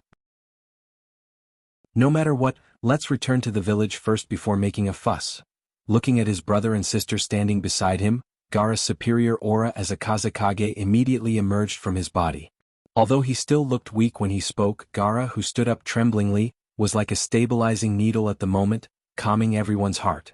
With the help of Temari, Gaara slowly walked to Kakashi and Nangongja. Many thanks to the 2 strong men from Konoha who are willing to take the risk to rescue me, Sunagakure is grateful. As a Kazekage, being able to say, grateful, to Nangongja and Kakashi, who belong to other shinobi villages, is already very surprising.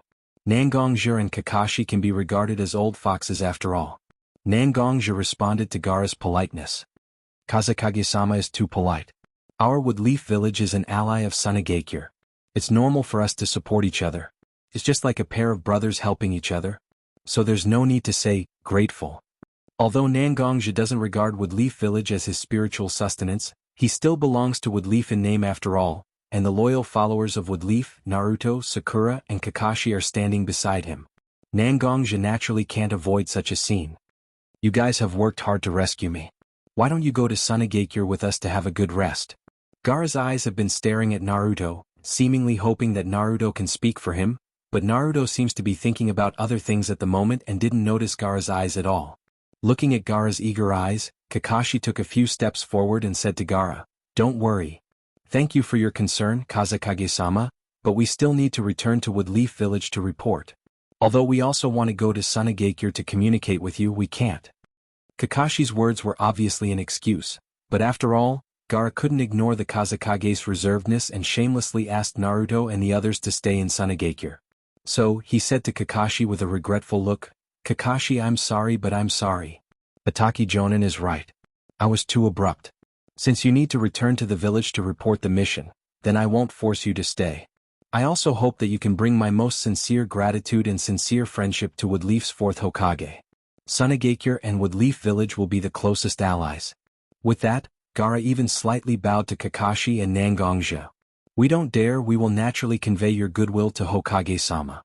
Gaara nodded and gave a look to the ninjas of his ninja village. The sand ninjas also understood and disappeared in a few flashes. Chapter 392. Seeing that the Sunagakure people had left, Sakura slowly told Sasori about the so-called gift of Sasori, the precious information about Orochimaru's whereabouts. In fact, Nangongja and Kakashi could have promised Gaara to go to Sunagakure, but Sakura's secret gesture made Kakashi come forward and say words of refusal to Gaara. "So what are you going to do?" Looking at Sakura, Naruto, and Kakashi, Sasuke-sensei, Nangongja couldn't help but ask. "I don't know, my mind is in a mess now." Sakura raised her head and looked at Nangongja with an indecisive look. Although Kakashi didn't speak, the struggle in his eyes was very obvious. Orochimaru is not an ordinary ninja. His ruthlessness and viciousness are obvious to all.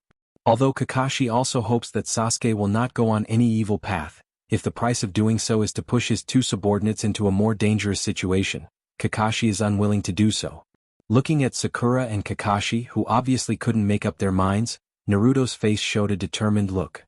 "We're going to find Sasuke. I said before that I will bring Sasuke back, even if I break his hands and feet, I will bring Sasuke back." It was still very similar to 3 years ago. When it came out of Naruto's mouth again, the determination and seriousness in it not only did not fade but became stronger. "Naruto, don't be impulsive. Sasori himself is a member of Akatsuki. We can't believe the information he gave us so straightforwardly. You are Nine Tails Column Force. You are their target. Have you ever thought about what if this is a trap? Taking a step back, even if what Sasori said is true, we can indeed learn Sasuke's location through such a spy, but do you think Sasuke will listen to you so easily and go back to Woodleaf with you?" Looking at Naruto, Kakashi tried his best to analyze the situation and possible dangers for Naruto. After all, Naruto's identity is too sensitive. Not only is he Nine Tails Column Force, the child of Woodleaf Yondaime, but Naruto's strength is only barely enough to reach the lowest limit of Jonin. With this kind of strength, he did not have the capital to act recklessly. At the beginning, Sasuke left Woodleaf with his own consciousness. This is well known to both you and me. Do you think that even if you ran in front of Sasuke so straightforwardly, even if you tried your best to persuade him, you can reverse Sasuke's mind? Naruto, you are not a person who can manipulate the will of others. Are you sure you can do it? Kakashi's rather heavy tone made Naruto silent for a while. Although he has always believed that Sasuke was bewitched by Orochimaru to leave Woodleaf, in fact, he still knows in his heart that if Sasuke didn't have such thoughts, even if he was bewitched, it would be meaningless. Kakashi-sensei. I know that in your opinion my current behavior and thoughts are very naive and meaningless, but Sasuke is my teammate and my best friend. I can't easily give up such a person. If I give up the opportunity to get my best friend back, I will regret it for the rest of my life. This is a knot in my heart. This time, let me willfully go to see Sasuke. It's my last effort. If I don't succeed this time, I am willing to give up my obsession with Sasuke. Obviously, Naruto also made an extremely difficult decision. But Naruto had to do this because Kakashi and Nangongja were here. Even if he wanted to go to Sasuke, he would be stopped directly. So he might as well add some conditions to make Kakashi and Nangongja agree to his request. Naruto's determination seemed to have slightly shaken Kakashi. Kakashi looked at Nangongja for help. It seemed that he wanted Nangongja to stop Naruto from doing such an impulsive act. But Nangongja obviously knew Naruto's character better. This stubborn temper of not turning back even if he hit a wall would not change, so Nangongja could only follow Naruto's words and said to Naruto, "Naruto, remember your promise. This is your last chance to be willful. I hope you can seriously fulfill your words. Naruto nodded as if he was making a promise to Nangongja. Nangongja also slowly put his arm around Kakashi's neck, and whispered in Kakashi's ear, "You and I both know Naruto's character. Even if we can stop him for a while, we can't stop him for a lifetime. This time you follow the two of them to find Sasuke. You don't even have to think about it to know that they will not bring Sasuke back to the village. So our fundamental purpose is actually to stabilize Naruto so that Naruto will no longer be so obsessed with Sasuke."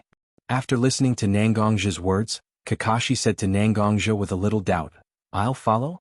You mean you're not going?" Nangongja nodded and said to Kakashi, "I won't go with you to find Sasuke this time. Although I have a little bit of relationship with this child, I'm not so obsessed with him. This time I just happened to meet you at the right time. I have more important things to do." Just happened to meet? In fact, Kakashi didn't hear Nangongja's words in his heart. How can someone just happen to go all the way from Woodleaf Village to Kawa Country? But the so-called more important things in Nangongja's words are very likely. After all, for Kakashi, who is more familiar with Nangongja, Nangongja is shrouded in a mysterious veil.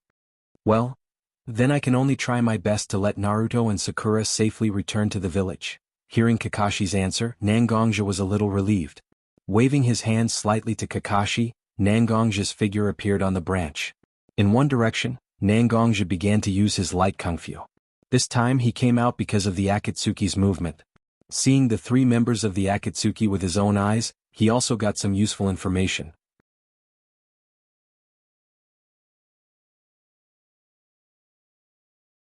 Instead, he personally walked up and helped Bai Shui up. After closing the door of the office, Nangongja brought Bai Shui to the sofa in the office. "Head, you haven't come to the headquarters for a long time. Do you have any important matters that require our assistance?" Bai Shui's tone seemed to be a little reproachful as she spoke to Nangongja, who was just like her younger brother. "Big sister Bishui, you should understand that managing a huge force is not my goal. This headquarters has sister Bai Shui, old man Aoki, Hotu, and Akame's assistants. This place is not mine, right?"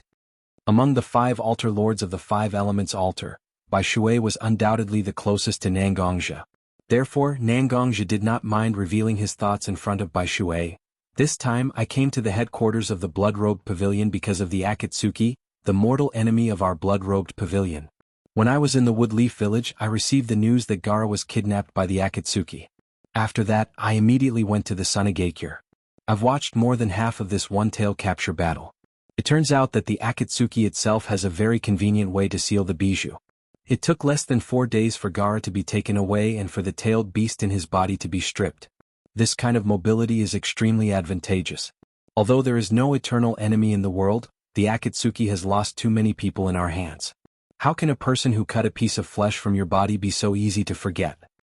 Therefore, we still need to do everything possible to suppress the strength of the Akatsuki, so that they have no spare energy to be distracted.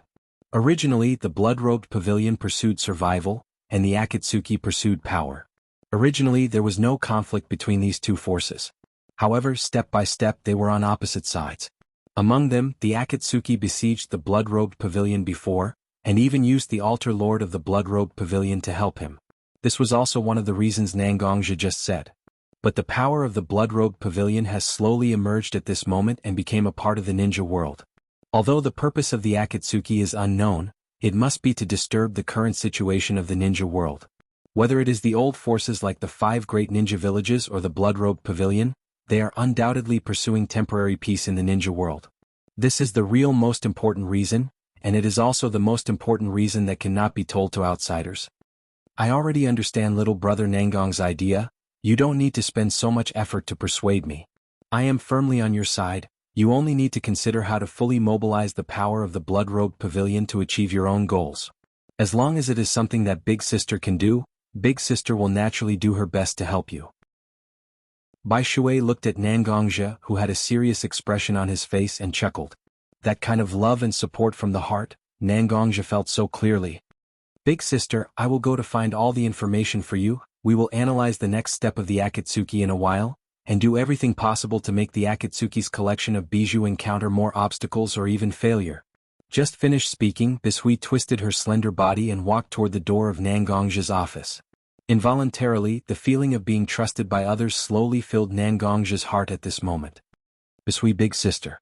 Since you trust me so much, I will naturally not push the blood-robed pavilion into the fire pit.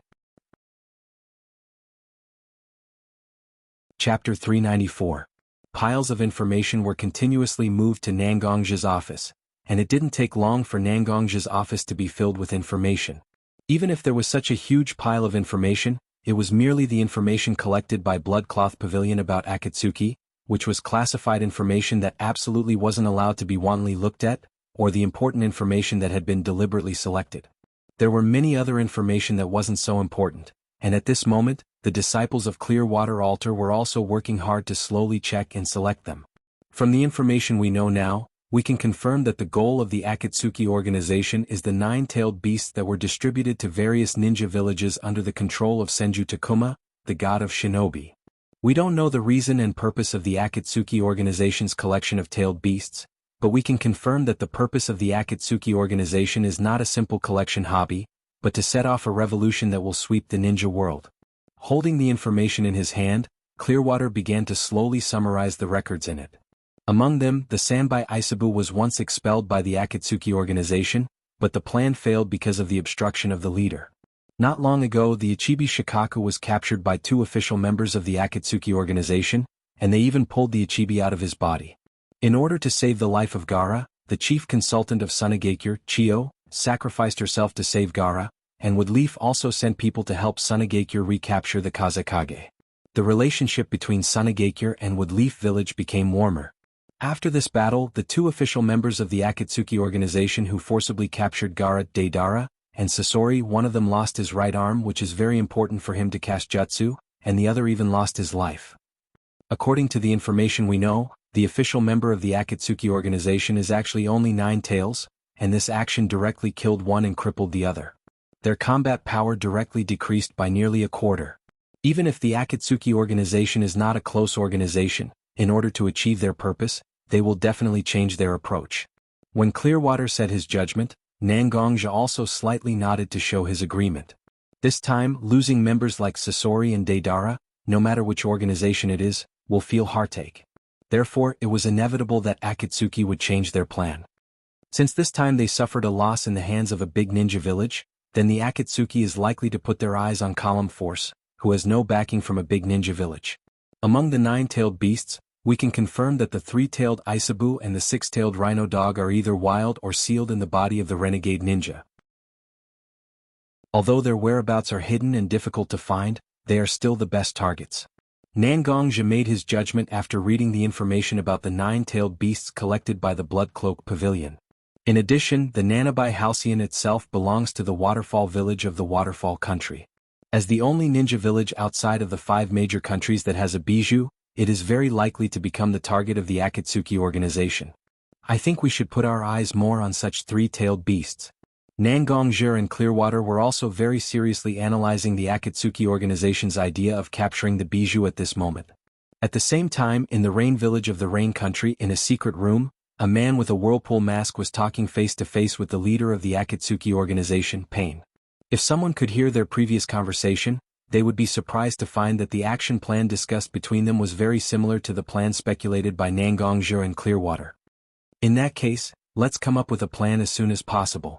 We can't let others have too much time to react to the matter of collecting the bijou. We can't be sure whether someone will find out the information about our ultimate goal from the clues. We don't have as much time as we think. Looking at the masked man standing in front of him, Pain said slowly.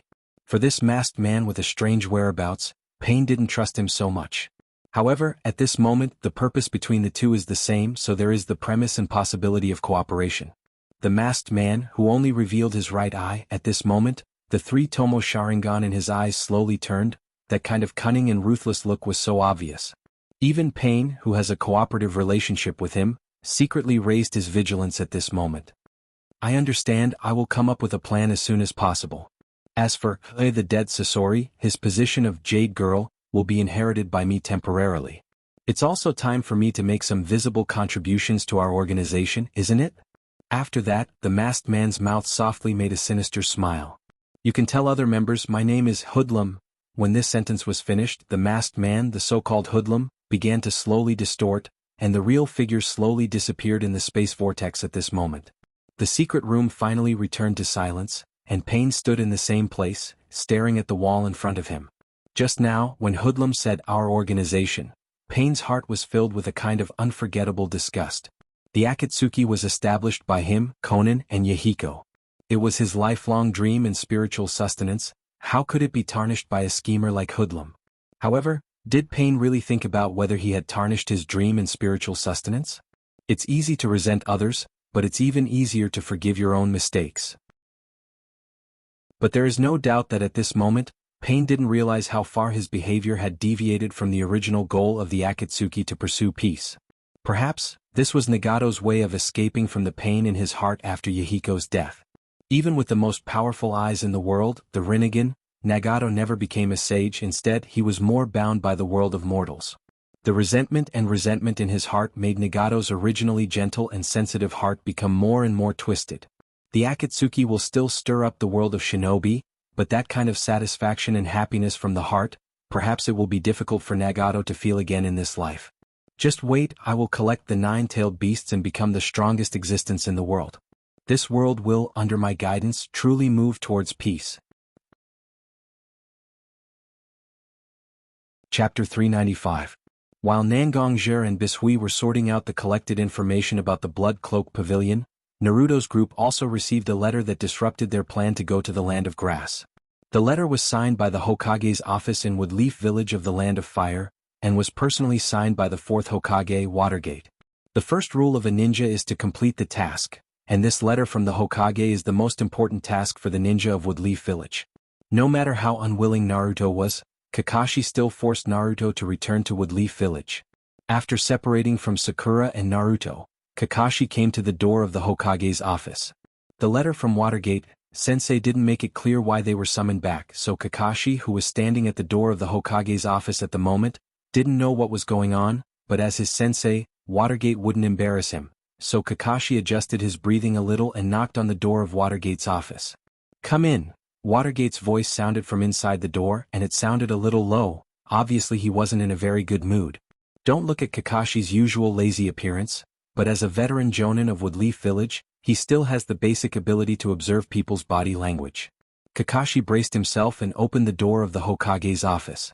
The room was a little dark, and the large windows in the Hokage's office were covered by curtains, leaving only a little bit of light stolen from the gaps to bring some light in the office. Watergate was sitting on the sofa in the office at the moment, and opposite Watergate sat a white-haired man with glasses and a white-haired woman with a bun on her head. Kakashi knew these two people. They were the two consultants of the elders of Kiba, Mito Menitis and Zhuan Shaochun. At the four corners of the office, there were several umbu who belonged to Watergate. Even if they were invited by Watergate, Kakashi, who used to be an umbu, they still swept Kakashi with sharp eyes. Kakashi knew that this was their duty, but he still felt some repulsion in his heart. "Hello, Sensei." "Hello, two consultants." Resisting the discomfort in his heart, Kakashi greeted Watergate, Zhuan Shaochun, and Mito Menitis. "Sensei gave me a letter, asking me to rush back to Woodleaf, but I didn't expect the two consultants to be here. In that case I will take my leave first. When the matter is settled, I will come back to find Sensei." Kakashi. Hearing Kakashi's words, Watergate stopped Kakashi. "What we are talking about is also related to you, so you can stay and listen." Mito Menitis and Zhuan Shaochun looked at Kakashi with their eyes and didn't say anything. Kakashi could only listen to his sensei's order and slowly walked behind Watergate. "Hokage-sama, I don't know if you can give us an explanation for sending column force to Sunagakure for the rescue operation." Hamura Mitokado took the lead and asked Minato with a questioning tone. Obviously they already knew that the purpose of the Akatsuki was the bijou, but they still sent column force to Sunagakure. Isn't this sending a sheep to the tiger's mouth? This time they were lucky. Naruto didn't have any problems with column force, but this was only because of luck. "I understand what consultant means. You are afraid that Naruto will be in danger in Sunagakure. But have you considered the possible benefits of Naruto going to Sunagakure? I believe that you two have also read the mission report submitted by Kakashi. It was our Woodleaf ninja who snatched the body of the Kazekage, repelled the members of the Akatsuki, and gave Chiyo Grandma of Sunagakure a chance to use forbidden jutsu to restore Gaara's life. Woodleaf, without any hesitation, has become the benefactor of the Kazekage and even the entire Sunagakure after this operation. Although we won't do things like asking for favors, but with such an important bargaining chip, it will undoubtedly make the relationship between us and Sunagakure closer. It has been more than 10 years since the last Shinobi World War. During this time, not only Wood Leaf has been gathering strength, but other shinobi villages are also slowly becoming stronger. Maybe at any time, another Shinobi World War may break out for some reason. We Wood Leaf yearn for peace, but we Wood Leaf are never afraid of war. In the Third Shinobi World War we were the strongest, but fighting on 3 fronts caused the situation to be anxious. Once we have the friendship of Sunagakure, it is equivalent to having the means to contain Iwagakure of the Earth country. It's also imperceptibly contributing to Konoha's outstanding status. I asked the 2 consultants and the elders of Konoha to understand the key points of this. Watergate spoke with confidence, but Kakashi, who was standing behind Watergate, was already surprised. His sensei had such deep thoughts? Not only did he set his sights on Wood Leaf Village, but he also began to focus on the future. Akatsuki organization, after all is said and done, is only the strength of a small country like Rain Country. Even if they gather a lot of rebellious ninjas and accumulate a lot of money, can they really compare to the foundation of a big country or even 2 big countries? We shouldn't be afraid of Akatsuki. Instead, we should observe them with a calm mind. Maybe there are all kinds of ninjas with strange talents among them, but no matter how strong they will be defeated by the number of people. What kind of heroes are the 3 generations of Reikage of Kumo Shinobu Village? Weren't they defeated by the 3 generations of Tsuchikage of the Earth Country? To be honest, Watergate didn't put Akatsuki in his eyes, because this force was too young. It was just the accumulation of more than 20 years and the recruitment of all kinds of bad ninjas from all over the shinobi world. Can such an organization really condense a powerful force?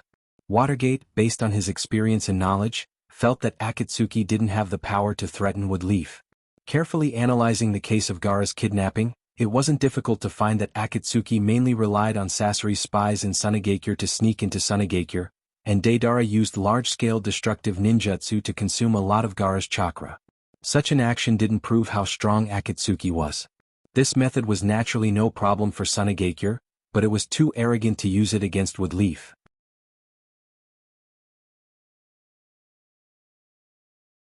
Seeing his teacher suddenly attacking now, Kakashi was also scared. When did his teacher become such a domineering and majestic existence? 2 advisors, who is the real leader of this Wood Leaf village? Is it me, the Hokage, or you, the advisors? If I remember correctly, it should be me, the Hokage, right? What kind of status do you have to look down on your leader's child so contemptuously, and what kind of status do you have to reprimand my decision so condescendingly?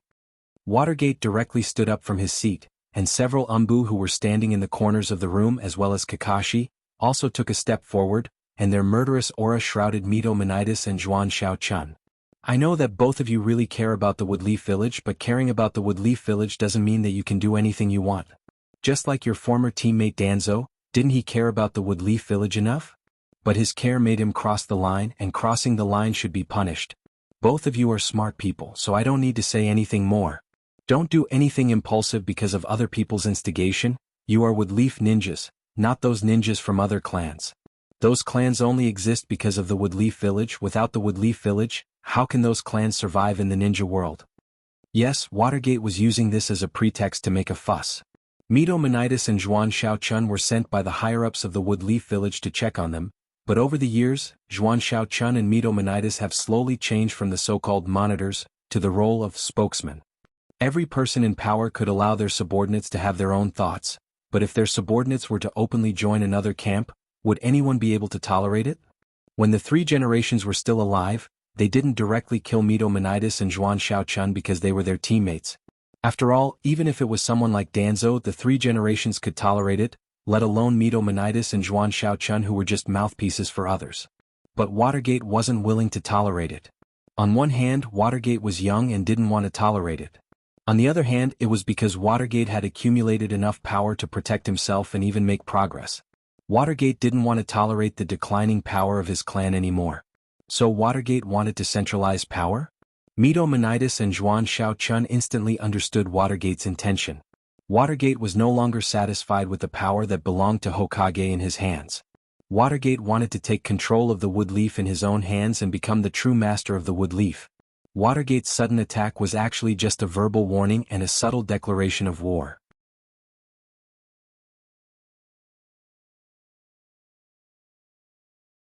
They are a way for the Woodleaf Hokage to control the family forces. To a certain extent, they monitor the daily activities of each family to ensure the internal unity of the Woodleaf village. Root is a branch of the Umbu, but their purpose is more inhumane than the Umbu. They train ninjas into pure killing machines. Although they solve a lot of problems for the Woodleaf village, they are on the verge of losing control, so they need to be eliminated. Kakashi himself is from the Hatake family. Although it is not a prominent family because of his father Hatake Mauso's outstanding achievements, they can be regarded as a slightly core position of the Woodleaf family forces. Although these family forces are nominally subordinate to the Woodleaf village, once the Woodleaf village is in trouble, they will also contribute.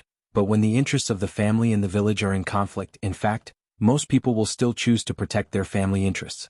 But Kakashi can't say this to Watergate because according to the current temper of Watergate, if he hears Kakashi's words, he really doesn't know how to react. And Kakashi himself has also been in the Umbu for a long time, and he has also cooperated with the Root ninjas, so he has some understanding of them. To be honest, Kakashi even feels that compared to these ninjas from Root, he is simply like the so-called samurai who has been eliminated by the times, holding a katana, shouting the spirit of the samurai, and only seeking victory in a direct confrontation. As long as the mission can be completed, the Root ninjas will ruthlessly trample all the so-called self-esteem and pride under their feet. Even if the assassination target is just an ordinary businessman, the Root ninjas will carefully study the person's life pattern until they make a plan without any negligence, and as long as they are persistent, the plan will be murderous. But after all, Root has become history, and it was his sensei who personally turned it into history, so Kakashi naturally can't say the slightly hidden feelings of reverence. Instead, he has to praise his sensei's reasonable actions. Kakashi is no longer the child who doesn't care about anything. Looking at Kakashi sitting opposite him, who has a nervous expression like a primary school student facing an exam, Watergate couldn't help but say with a smile. At this moment, Kakashi also felt that he didn't do well. This kind of deliberately avoiding the important and dwelling on the trivial, and even a little flattering words are not what his sensei really wants to hear, but Kakashi doesn't regret it, because this is also part of Watergate's test. Konoha's elder group is indeed the core of the family's power, but I think as the head of the Hatake clan, you should know about the mysteries of it even if you don't say it clearly. The family is a force that seeks stability, but to truly develop, stability is the worst choice. As for Root, you don't have to blindly condemn them. Because the plan to eliminate Root is not aimed at the Woodleaf's Root, but at Danzo's Root. For the Woodleaf, Root is indispensable, but this kind of power can only be controlled by the Hokage, and in the hands of others, it can become a sharp blade that can hurt the Woodleaf at any time. Although I have announced to the public that all the captured ninjas and Root have been properly arranged according to their wishes. However, how could these people, who were born to kill, give up the only thing they were good at? This time, I called you here to talk about some of the Root ninjas that I have received. Chapter 398. Kakashi, I don't know if you still remember an Umbu ninja codenamed, or Tenzin in Umbu? Watergate could clearly see that when he said the name, Tenzin, Kakashi's expression was obviously sluggish. But Kakashi quickly adjusted and said to Watergate as usual, "Sensei, you're joking. Tenzin was my subordinate when I was in Umbu, so I'm naturally very familiar with him."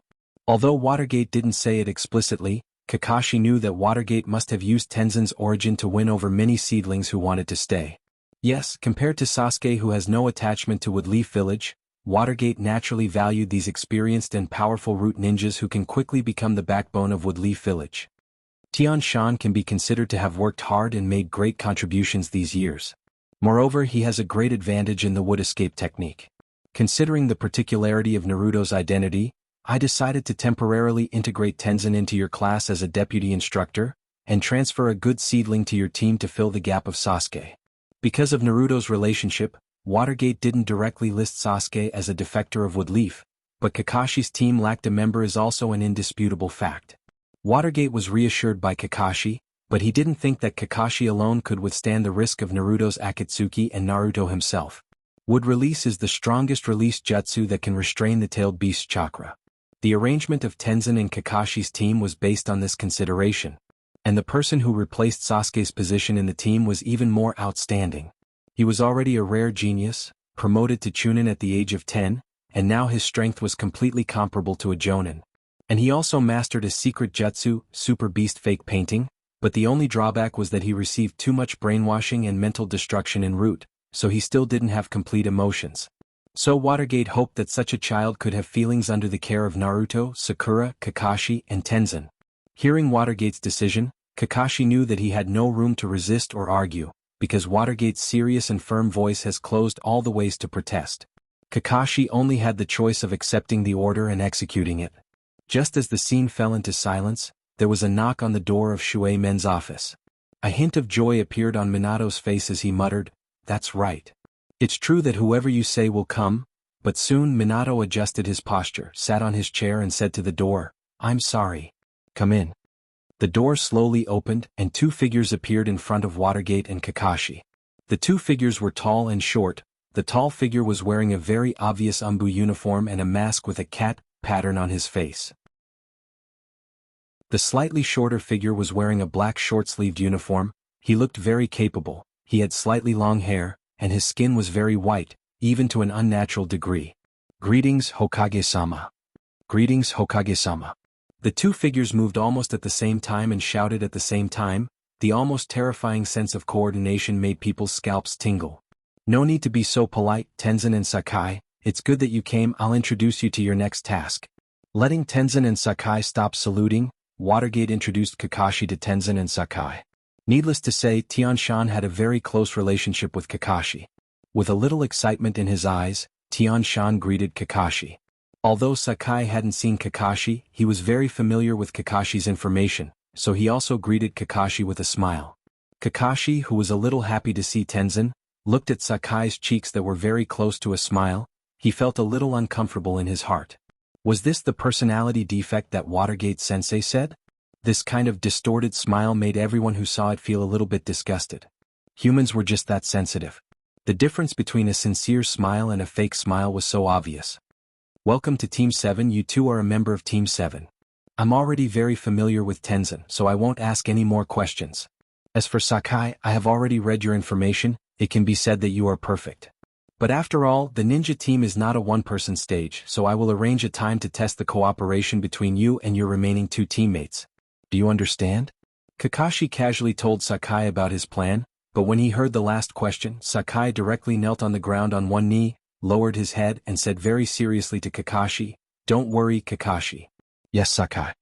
Helplessly looking at Tenzin standing beside him, although Kakashi used to be an Umbu, he still can't help but feel a little repulsed by the Umbu's command-oriented concept. At this moment, Tenzin also took off the mask on his face and the protective gear on his body and put on a very ordinary ninja costume, looking at Kakashi with a "I can't help it" look. Looking at Tenzin, Kakashi seemed to suddenly think of something and said to Tenzin, "Tenzin, your current name is a bit too famous. Since you want to return to the world of light, do you want a new name?" Kakashi's words also made Tenzin's eyes reveal a light. A new life in the world of light? "I have seen too much killing and blood in my previous life. It is because I hate this kind of life that I decided to leave the Umbu and become an ordinary ninja. So, let my wish be my name. From today on, I will be called Yamato." Hearing the words of Tenzin or Yamato, Kakashi's face also showed a trace of approval. Living in the darkness but always yearning for the light, this is the real mentality of an Umbu. At this moment, Sakai, who was half kneeling on the ground, raised his head and looked at the high-spirited Yamato. His eyes began to reveal a kind of envy that he didn't even notice. As a member of the Root, if Yamato can find himself, then he can also do it. Everything seemed to be bright and radiant. Chapter 399. That's impossible. In a training ground, Naruto's voice echoed loudly in the air, and the anger and sadness contained in it were so clear. Sakura, who was standing on Naruto's side, was also a bit gloomy at the moment. Obviously, she couldn't accept what Kakashi just said to them. "Kakashi, Sensei, I don't have any problem with the addition of a Jonin to our Team 7. Naruto's eyes drifted from Yamato's body to Sakai's. He even stretched out his hand and pointed very impolitely, and said with a disgusted look, "But I will never recognize this guy as a member of our Team 7, because only Sasuke is my teammate, Uzumaki Naruto and Sakura Haruno's teammate." Looking at Naruto who was shouting in front of him, and recalling the scheming and far-sighted Watergate-sensei, Kakashi couldn't help but want to ask Watergate if this Naruto was his child. "Naruto." It seems that Naruto has been a little confused. Kakashi looked at Naruto with a serious face and scolded, I know what kind of obsession you have with Sasuke, but before you are Uzumaki Naruto you are still a ninja. A ninja's duty is to complete the task. Is this the time for you to throw a tantrum? Sasai and Yamato joined our Team 7 under the order of the Hokage. When this order was issued, they were already a member of our Team 7. How can you be here to refuse? Kakashi's sudden outburst also made Naruto and Sakura stunned for a while. Although Kakashi usually looks lazy, Sakura and Naruto both understand that Kakashi is a ninja who values his subordinates very much. For so long, this can be regarded as the heaviest. Kakashi scolded Naruto, and even directly related to the responsibility of a ninja, so that Naruto couldn't find any opportunity to refute.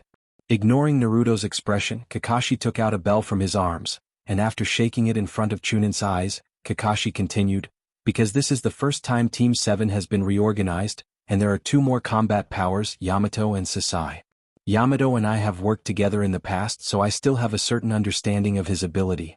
And I know almost nothing about Sasai, so I think it is necessary to see if you have a certain degree of tacit understanding with each other. With that, Kakashi hung the shaking bell in his hand on his waist.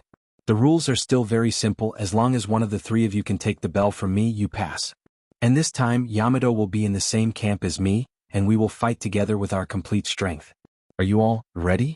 Kakashi slowly pulled up his forehead protector, revealing his 3 Tomo Sharingan, and Yamato, who has been standing behind Kakashi, slowly walked to Kakashi's side. Although he didn't speak, the momentum of a veteran was very obvious. As for Sasai, who has been rejected by Naruto at this moment, he also slowly walked to the side of Naruto and Sakura. With a smile on his face, he said to Naruto and Sakura, "Since that's the case, please take care of me in this trial." Looking at the obviously bright but fake smile on Sasai's face, both Naruto and Sakura found it very difficult to accept at this moment, and the disgust from the bottom of their hearts was difficult to suppress.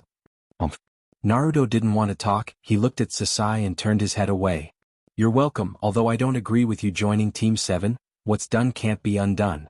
Even if we don't agree, you are already a member of Team 7. In this trial, I hope we can work together and fulfill the expectations of Kakashi and Yamato-sensei." Compared to Naruto, Sakura was obviously much more mature. She used a few short words to clearly express her attitude towards Sasai. And after seeing the reaction of his 3 subordinates, Kakashi also shouted, "Let's go!" Then, the trial begins. As soon as his voice fell, whether it was Naruto who was in a difficult situation or Sakura, who was trying her best to accept Sasai as a new member, they immediately responded. Sasai calmly looked at the backs of Sakura and Naruto until they disappeared, then slowly walked into the forest. These kids are really giving me a headache. Needless to say, Naruto didn't have the slightest intention of accepting Sasai as his teammate. On the other hand, Sakura seemed to be trying her best to accept Sasai's arrival, but the torment in her heart was almost obvious on her face. Sasai's personality has been damaged because of his experience en route. If he meets a pair of ninjas like Naruto and Sakura, who are very emotional, I don't know what kind of sparks will fly. Although he said that it was a headache, Kakashi didn't know why, but he had a faint hunch in his heart. The combination of Naruto, Sakura, and Sasai may be very interesting. Just when Kakashi was still sighing, several kunai quickly shot towards Kakashi. Standing behind Kakashi, Kakashi also made hand seals to condense chakra. Soon, several thick roots broke out of the ground and flexibly blocked the kunai that shot towards Kakashi. "These kids are really impatient," Kakashi said, but his hand seals were flying and a ninjutsu was completed in an instant. Placing his palm on the ground, Kakashi shouted, "Don't worry. Earth release, earth-splitting palm." Earth-splitting palm itself is a ninjutsu used to tear the ground and trap the enemy on the ground in the soil. At this moment, Kakashi used it to tear the ground to find the enemy hidden underground. Unsurprisingly, a figure quickly ran out of the crack in the ground. "Naruto, I saw with my own eyes that you used such a trick to send Deidara flying. How could I not pay more attention to it?" Yes, the figure running out of the soil is naturally Naruto. Looking at Naruto, Kakashi said to Naruto with a bit of sarcasm. And Naruto is still very wise. It seems that he knows that he can't compete with Kakashi and Yamato, so he turned around and ran into the woods without looking back. Looking at Naruto's departure, Kakashi smiled and chased in the direction of Naruto's retreat with Yamato. Chapter 400. If it was during a normal mission, Kakashi and Yamato wouldn't be fooled by Naruto's simple trick of luring the enemy deep into the forest. After all, Kakashi and Yamato were both members of the Umbu. Their experience was very rich. But now, it's just a trial to test the team's tacit understanding, so Yamato and Kakashi are willing to ignore some small tricks to see what's different about this new three-person team. To Kakashi's surprise, when he entered the forest, the first one to charge at him was not only Naruto, who has always been a straightforward person, but also Sakai, who has just joined Team 7. Naruto is a little behind Sakai. Originally, Kakashi was going to go up alone to compete with Naruto and Sakai, but he was stopped by Yamato beside him. "Kakashi, senpai, let me." Yamato's slightly honest face showed a smile and said to Kakashi, "Senpai, you do know me well, but I always have to show my strength in front of these children, let them know that I, as a jonin, am also very powerful." Hearing Yamato's words, Kakashi thought about it carefully and felt that what Yamato said was right. He really should let Yamato show his strength in front of his subordinates. Making a little space for Yamato, Kakashi opened his mouth and said, "Be careful. Sakai and Naruto on the opposite side are actually..." While talking, Kakashi's three-tomo Sharingan in his left eye also slowly rotated, and his gaze moved between Sakai and Naruto, as if he saw some clues. Yamato smiled slightly, and without waiting for Kakashi to finish speaking, he rushed in the direction of Sakai and Naruto. Sakai himself was one step ahead of Naruto, so the first one to fight with Yamato was Sakai. Unexpectedly, Sakai, who originally looked a little feminine, was bold and full of vigor when he used taijutsu. Although there were still some small flaws in his movements, he relied on his indomitable momentum to make up for these flaws. The two of them fought back and forth for a while, and Naruto, who was behind Sakai, was constantly looking for opportunities to attack Yamato's flaws. The tacit understanding between the two didn't look like two people at all.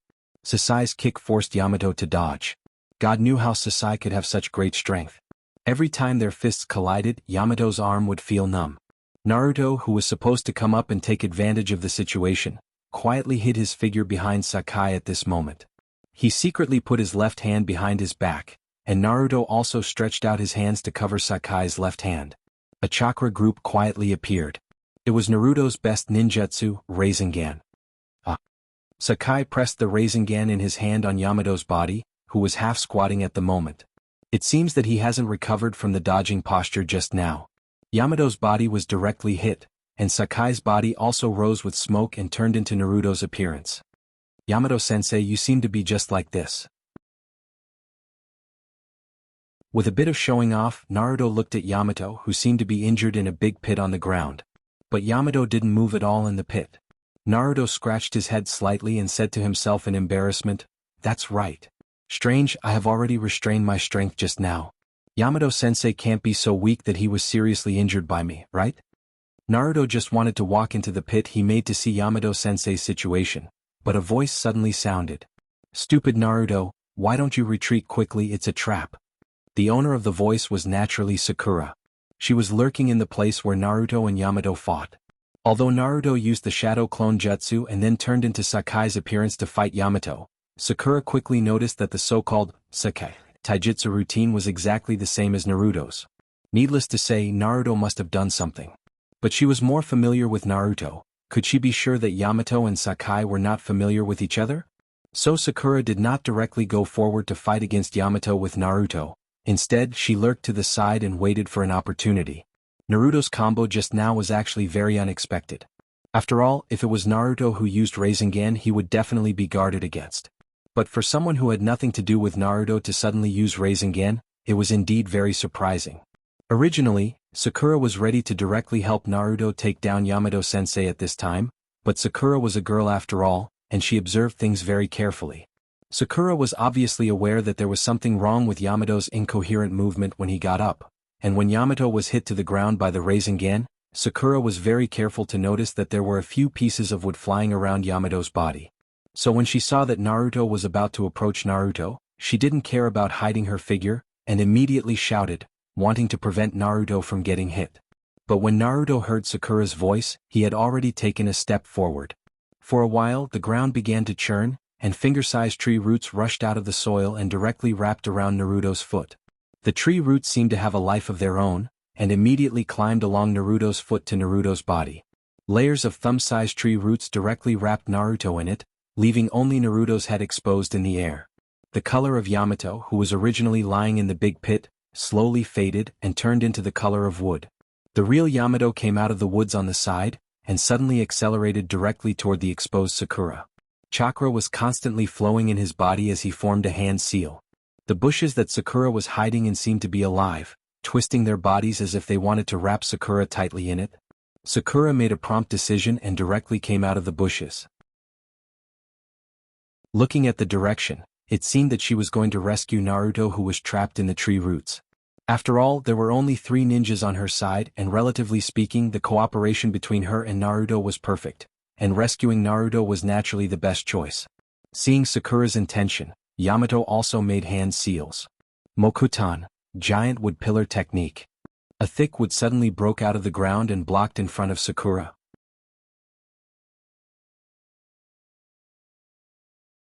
Chapter 401. Yamato naturally didn't think that his great wooden pillar jutsu could stop Sakura, but such a huge wooden pillar wasn't easy to bypass. Such a huge wooden pillar appeared in Sakura's path to Naruto, but Sakura didn't intend to dodge at all. Speed is important in war, not only in war but also when ninjas fight against ninjas, they also pay attention to their own speed. Because as long as there is a trace of hesitation, it will expose a fatal flaw to the opponent. Yamato wanted to use his great wooden pillar jutsu to block Sakura from saving Naruto, and Sakura wanted to use her great strength to break the huge wooden pillar in front of her to buy time. Sakura herself was a top student in the Ninja Academy. Woodleaf's first Hokage's wood release was naturally not to be underestimated, so at this moment her black-gloved fist was constantly condensing chakra, preparing to launch a shocking blow. Yamato looked at Sakura's appearance of using great strength, but he didn't do anything to stop it, as if he was letting Sakura use her full strength. Ha!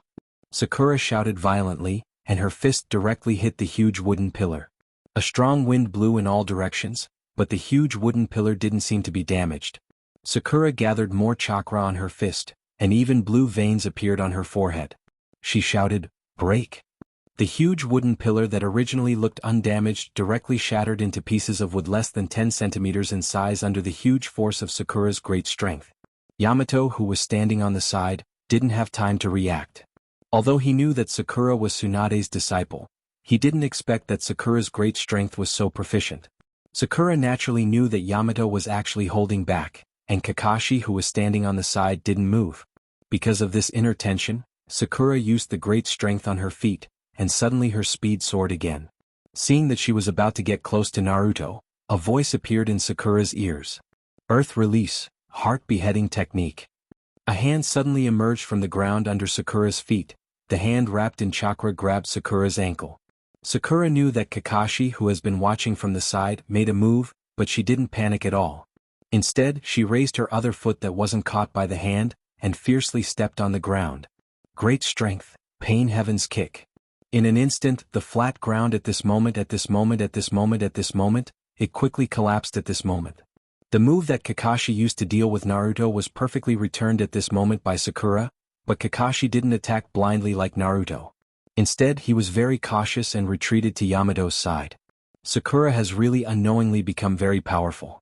I haven't seen her for only a few years, and she can already beat me to this extent. Kakashi couldn't help but secretly mutter to himself, as if his daughter had grown up and didn't need the care of a middle-aged uncle as a father. Senpai, do we really not need to continue to stop Sakura from rescuing Naruto? Yamato was still very concerned about the trial, and he still couldn't understand why Kakashi didn't do anything after stopping him once. Yamato, you have to remember one thing. Kakashi looked back at Yamato and said very seriously, "You are no longer Tenzo, who existed in the dark operation just to complete orders. You are now the guidance ninja of this group of children. The reason why we are fighting them now is not because we want to win, but to make these children more united. It's not that we don't resist, but we still need to make some timely guidance, for example. It's already effective now." After saying that, Kakashi's finger pointed at him. Yamato looked in the direction that Kakashi pointed and found that 2 ink-like black rats had already arrived near the tree root that bound Naruto, and several ink-like pythons were quickly rushing towards Kakashi and Yamato's location. After all, Sakai is from the dark operation, and he knows very well what kind of situation he should use his strength in. Just like now, he is using his Super Beast pseudo-painting to restrain us on one hand, and help Sakura to untie Naruto on the other hand. While talking, the ink-like pythons rushing towards Kakashi and Yamato were already in front of them. Yamato and Kakashi didn't relax, and each of them directly took out a kunai and held it in their hands, entangling with the pythons. Sakura quickly approached Naruto, who was wrapped in the tree root. Two ink-like rats suddenly rushed out from behind Naruto, and each of them shattered into dots of ink on the tree root. These dots are the key points to destroy the tree root, and they were specially marked by Sakai for Sakura. Sakura also didn't hesitate, she directly used her monstrous strength to tear off all the dots of ink on the tree root. The tree root that originally looked so solid that even a brute like Naruto couldn't directly destroy it was now easily torn apart like a piece of cloth. Sakura, Looking at Sakura who saved him, Naruto's face showed a very obvious embarrassment, but at this moment Sakura said to Naruto with a heroic spirit, "There's no need to be so polite, I've been worried about you for so many years. This time you still have to thank Sakai, without his help, I wouldn't have been able to destroy those tree roots so quickly." Although Sakura wasn't so clear about Sakai's specific ability, but standing on her side and entangling Kakashi and Yamato, the two instructors except for Sakai who just joined Team 7, there must be no one else, right? Naruto's face also showed a complicated look, because even if Naruto has a certain prejudice against Sakai, Sakai's own strength and ability to observe the battle situation are very admirable. That guy. Let's talk about it after this trial is over. Hearing Naruto's words, Sakura's face also showed a smile. Anyway, Naruto's attitude is not so tough, which is a good change. Sasuke after all chose his own path.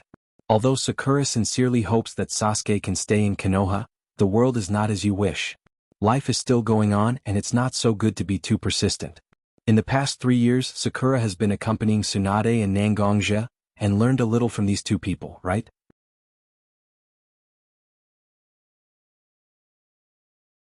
Chapter 402. After rescuing Naruto from the roots, a small black mouse once again appeared in front of Naruto and Sakura. Sakura slightly looked back at Kakashi and Yamato, who seemed to be still entangled with the black python, and ran in the direction pointed by the black mouse. Following the black mouse's guidance and removing some of the traces left behind by herself and Naruto, Sakura and Naruto finally saw Sasai and approached him. Sasai seemed to have completely entered the state of mind. His slightly pale face was tightly stretched, and his eyes were cold at the moment, revealing a kind of coldness that was difficult to ignore. Naruto and Sakura, who wanted to say a few words to Sasai, didn't know what to say at this moment. Sasai seemed to be aware that Naruto and Sakura had come to his side, and said without looking back, "Since you're here, our mission this time is to snatch the bell from Kakashi's hands." But Kakashi's side has 2 experienced jonin, although Sakura Haruno and Uzumaki Naruto's strength are close to that of a jonin, and I also have the strength of a jonin. But Yamato and Kakashi used to be teammates, and the degree of tacit understanding between them is far beyond us. Fortunately, this time Kakashi and Yamato seem to have a certain mentality of playing around in the trial, otherwise we wouldn't have a chance to complete the mission. So I've temporarily considered several plans, and now I'm going to tell you 2 about it. If you want to deal with a ninja who is stronger than you, that is, the so-called weak conquers the strong, you have to fully play your advantages and take advantage of the opponent's weaknesses. From the information I know, we can confirm that Kakashi doesn't have a lot of chakra, and although Yamato's Mokutan is very rare, its attack is not that strong. So, my suggestion is to find a ninja who has a lot of chakra and is good at long-range attacks to fight with Kakashi, and control Kakashi's chakra to a safe range. Another ninja who is good at taijutsu will fight with Yamato, and use his spear to break the shield so that Yamato has no spare energy to support Kakashi. Then send a strong attacker to attack Kakashi and Yamato, and make them lose the ability to fight. I'm good at long-range attacks so I can be used to contain Kakashi. Haruno Sakura's taijutsu is Tsunade and Nangongjia, so she's good enough to deal with Yamato. As for Uzumaki Naruto, he will be in the middle. While assisting me and Haruno Sakura, he will constantly look for opportunities to attack Yamato and Kakashi, and become the opportunity to defeat them. It has to be said that Sasai's plan at the moment is almost all the information from both sides, and after analyzing it, it's hard to imagine that this plan was made after determining the content of the trial. Could it be that this is an Umbu or an Umbu of the Umbu, the legendary root ninja? Seeing that after talking for a long time, Sakura and Naruto didn't respond, Sasai couldn't help but look at Sakura and Naruto with a little doubt. At this moment, Sakura and Naruto's expressions were wonderful, not only because of Sasai's rapid series of plans, but also because of Sasai's extremely rational thinking. "Yo, who the hell are you?" Naruto looked at Sasai and muttered to himself, Although it was a slight murmur, Sasai heard it, and although there was no contempt, Sasai said to Naruto indifferently, "I'm just a ninja, and unlike ninjas like you who live under the sun, I've always been hiding in the shadows. I hope you don't compare me with naive ninjas like you, and those who betrayed the ninja village and left you." When he said, naive, betrayed, and failed, Sasai's face once again showed the same hypocritical smile he had when they first met. After hearing Sasai's words, Naruto directly ignored the trial that was going on at the moment. Instead, he directly punched Sasai's face. The huge force directly sent Sasai flying out of the bush where he was hiding. Sakai's body smashed into a tree, but there was no obvious sound. It seemed that Sakai had deliberately adjusted his landing position. He got up from the ground with a little indifference and slowly wiped the corner of his mouth with his thumb, wiping away a trace of blood. Well, I also took this into consideration. Although I have tried my best to adjust my landing posture, hoping not to attract the attention of Hatake Kakashi and Yamato, after all, they are two veteran ninjas, we can't be careless, so now we'd better quickly change our position and then carry out our plan. Obviously he was punched directly and even blood came out, but Sasai acted as if the person who was punched was not him. He walked to the side of Naruto and Sakura, and proposed to the two of them that he should change his position. Seeing Sasai's performance, Naruto didn't know what to say for a while. On the contrary, Sakura slowly stood up and said to Sasai, "Sorry, Naruto was too impulsive. He just heard something he didn't want to hear, so he directly attacked you. Please forgive his recklessness." Sasai glanced at Sakura and Naruto who was sitting on the ground and said indifferently, "It's nothing, I just didn't expect there to be a reasonable person in Team 7 after all what I said was." Before the word truth came out of Sasai's mouth, Sakura directly punched Sasai's face, and it was a punch with a certain monstrous force, directly knocking Sasai from standing directly to the ground, and even some spiderweb-like cracks appeared on the ground. Sakura's face became a little distorted at this moment, and said to Sasai who was lying on the ground, "But I don't need your forgiveness. Sasuke is the teammate of Naruto and I, and we have decided to entrust our lives to each other. If you still want to insult my teammate like this, I don't mind continuing to beat you up." Sasai looked at Sakura, and Naruto also looked at Sakura. It seemed that they didn't expect Sakura to break out at this time. Kakashi and Yamato also quickly discovered the abnormality here and rushed over. Seeing Sasai being knocked to the ground and Sakura and Naruto being silent, their faces were full of bitter smiles for a while.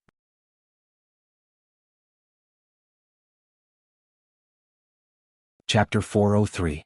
Kakashi's original intention of organizing this trial was to let Naruto, Sakura, and Sasai, who didn't know each other that well, understand each other better and have the tacit understanding that a team should have. In the beginning, when Kakashi saw that Naruto and Sasai could fight together, he was actually very happy.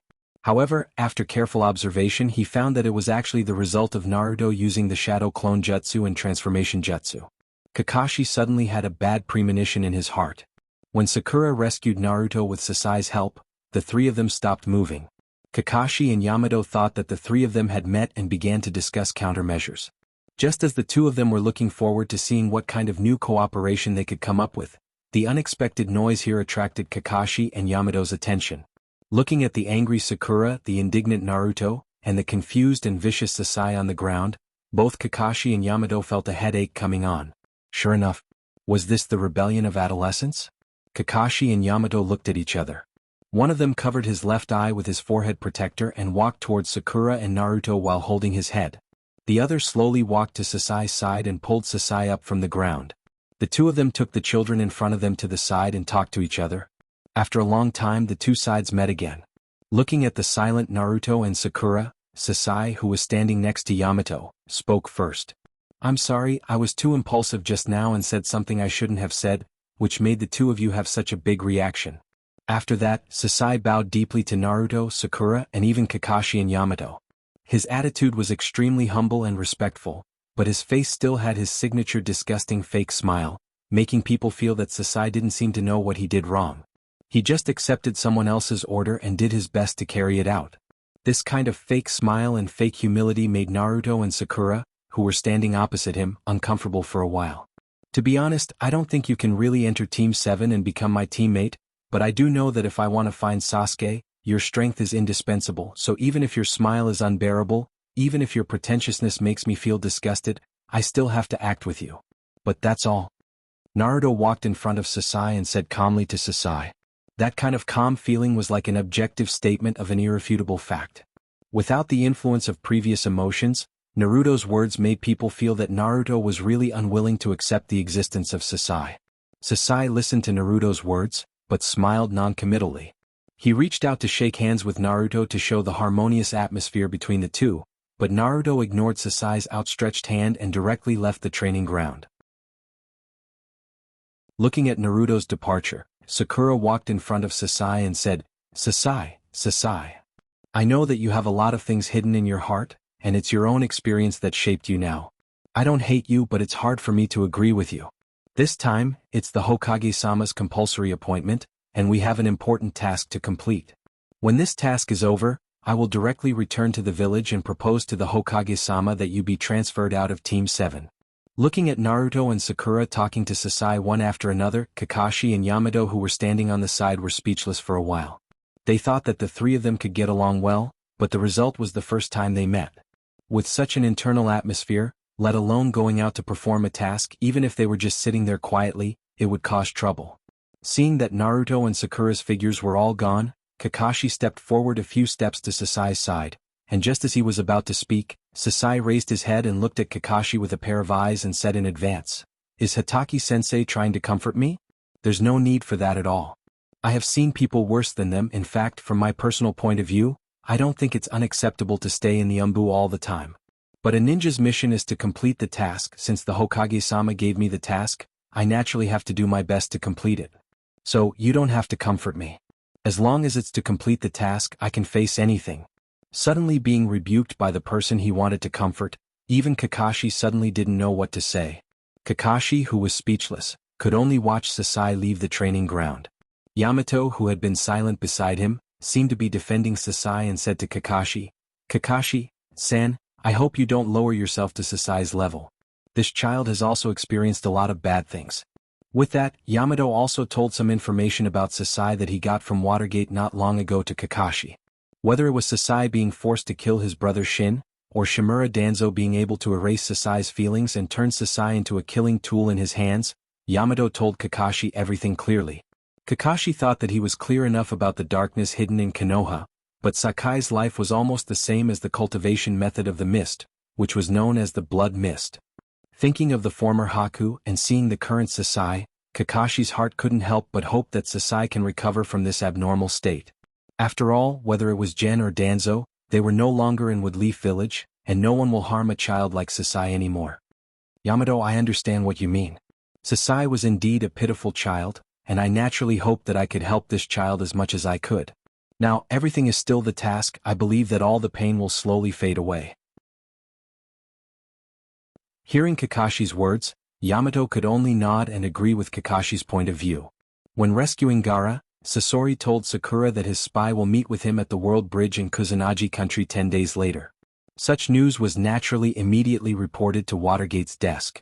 Watergate doesn't care about Sasuke, but Watergate cares about Orochimaru's information. This is why Watergate was so eager to complete Kakashi's team, and even added an experienced Umbu ninja. You're tuning in to the Han Lee's Wuxia Chronicles YouTube channel. We're so grateful for your support, and don't forget to subscribe to join us on this incredible journey through captivating stories. Your generosity through donations truly makes a world of difference, as it's the primary source of revenue that allows me to expand and enhance this channel for you. Thank you from the bottom of my heart for being a part of this adventure.